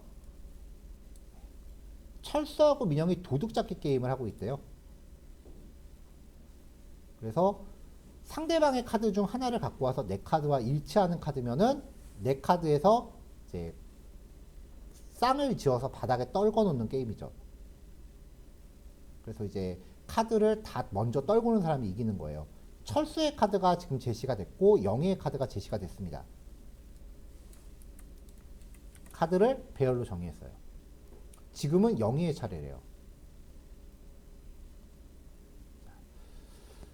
영희는 철수의 카드 중에서 현재 몇 개를 가져올 수 있으며 그리고 가져올 수 있는 카드는 몇 번째 카드인지를 출력하래요.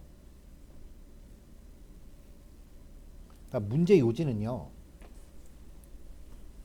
영희가 철수의 배열을 탐색을 해요.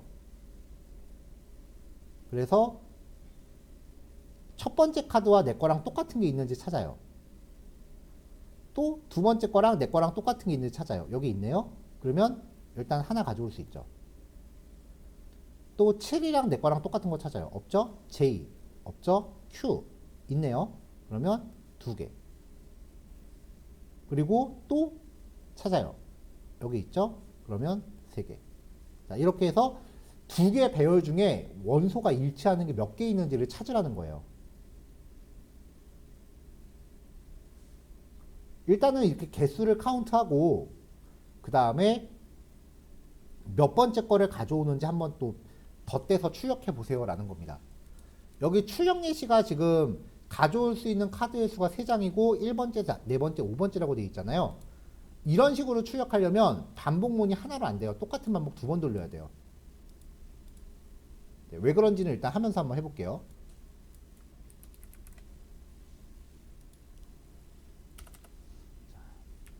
포 let i는 0부터 i는 0이 입장에서 철수의 배열을 탐색해야 돼요.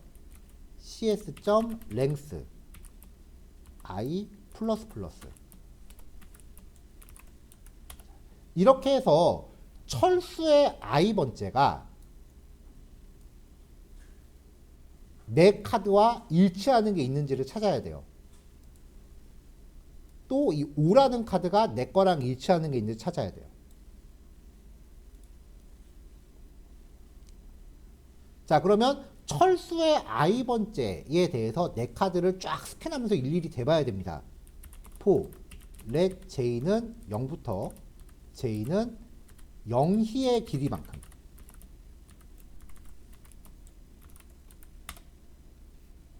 만약에 cs의 i번째와 yh의 j번째가 일치한다면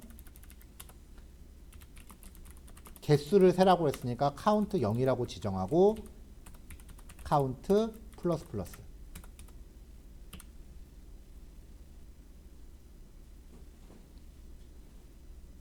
자, 그럼 0의 입장에서는 철수의 i번째를 가져올 수 있는 거잖아요. 그래서 여기서 철수의 i번째 카드인 무엇을 가져올 수 있다 라고 출력을 하면 몇 번째 항목을 가져올 수 있는지에 대해서는 반복 돌면서 그때그때 실시간으로 결정이 돼요. 근데 전체 몇 개를 가져올 수 있는지는 이 반복문이 다 끝나기 전까지는 카운트는 확정이 안 돼요. 그래서 이렇게 출력하면은 1번째, 4번째, 5번째라고 나오는데 가져올 수 있는 카드의 수가 몇 장인지에 대해서는 반복이 다 끝난 후에만 알 수 있는 거죠. 근데 여기 출력 결과 보면 가져올 수 있는 카드가 몇 장인지를 먼저 확인하라 그랬어요. 저렇게 결과를 만들려면 반복 한 번 더 돌리셔야 돼요. 그래서 위쪽에서는 카운트만 하고 아래쪽에서는 몇 번째인지 출력만 해줘야 돼요.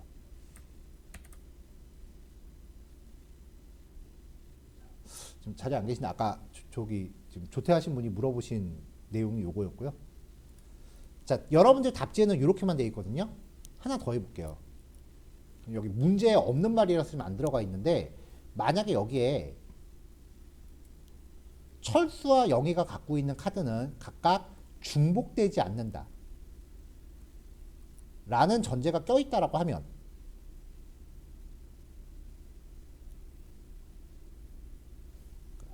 지금 문제 자체는 중복되지 않게끔 만들긴 했어요. 그러면 철수의 0번째에 대해서 내 거랑 똑같은 게 있는지를 반복을 탐색을 해요. 쭉 하면 없어요. 끝까지 탐색했는데 없어요. 철수의 1번째에 대해서 내 거랑 똑같은 게 있는지 탐색을 해요. 여기 있죠. 그럼 중복되지 않는다라고 했으니까 5라는 카드가 뒤에 또 나올 가능성은 없잖아요. 그럼 다음 거 볼 필요 없죠. 여기서 그만해도 되겠네요. 반복을 그만하는 키워드는요. 브레이크죠. 그래서 조건이 충족될 때 브레이크를 걸면은 불필요한 반복 횟수를 줄일 수 있어요. 중복되지 않는다라는 전제가 붙으면은 원하는 걸 찾았을 때 브레이크에서 반복을 더 이상 안 해도 됩니다. 결과에는 변화 없는데 이게 반복 회차가 훨씬 적어요. 자, 지금 말씀드린 부분은 뭐 답안에 문제에서 중복되지 않는다라는 전제 조건 없었기 때문에 배포해드린 답안엔 들어있지 않습니다. 요거는 이제 따로 한 번 더 체킹을 하시면 될 것 같아요. 자, 오늘 내용 여기까지고요. 코드 실습 마무리 되시는 대로 이제 자리 정리하시면 될 것 같고요. 내일은 제이슨이라고 하는 자료 구조 그리고 함수라고 하는 개념에 대해서 소개를 해드릴게요. 자, 여기까지 하고 마무리하겠습니다.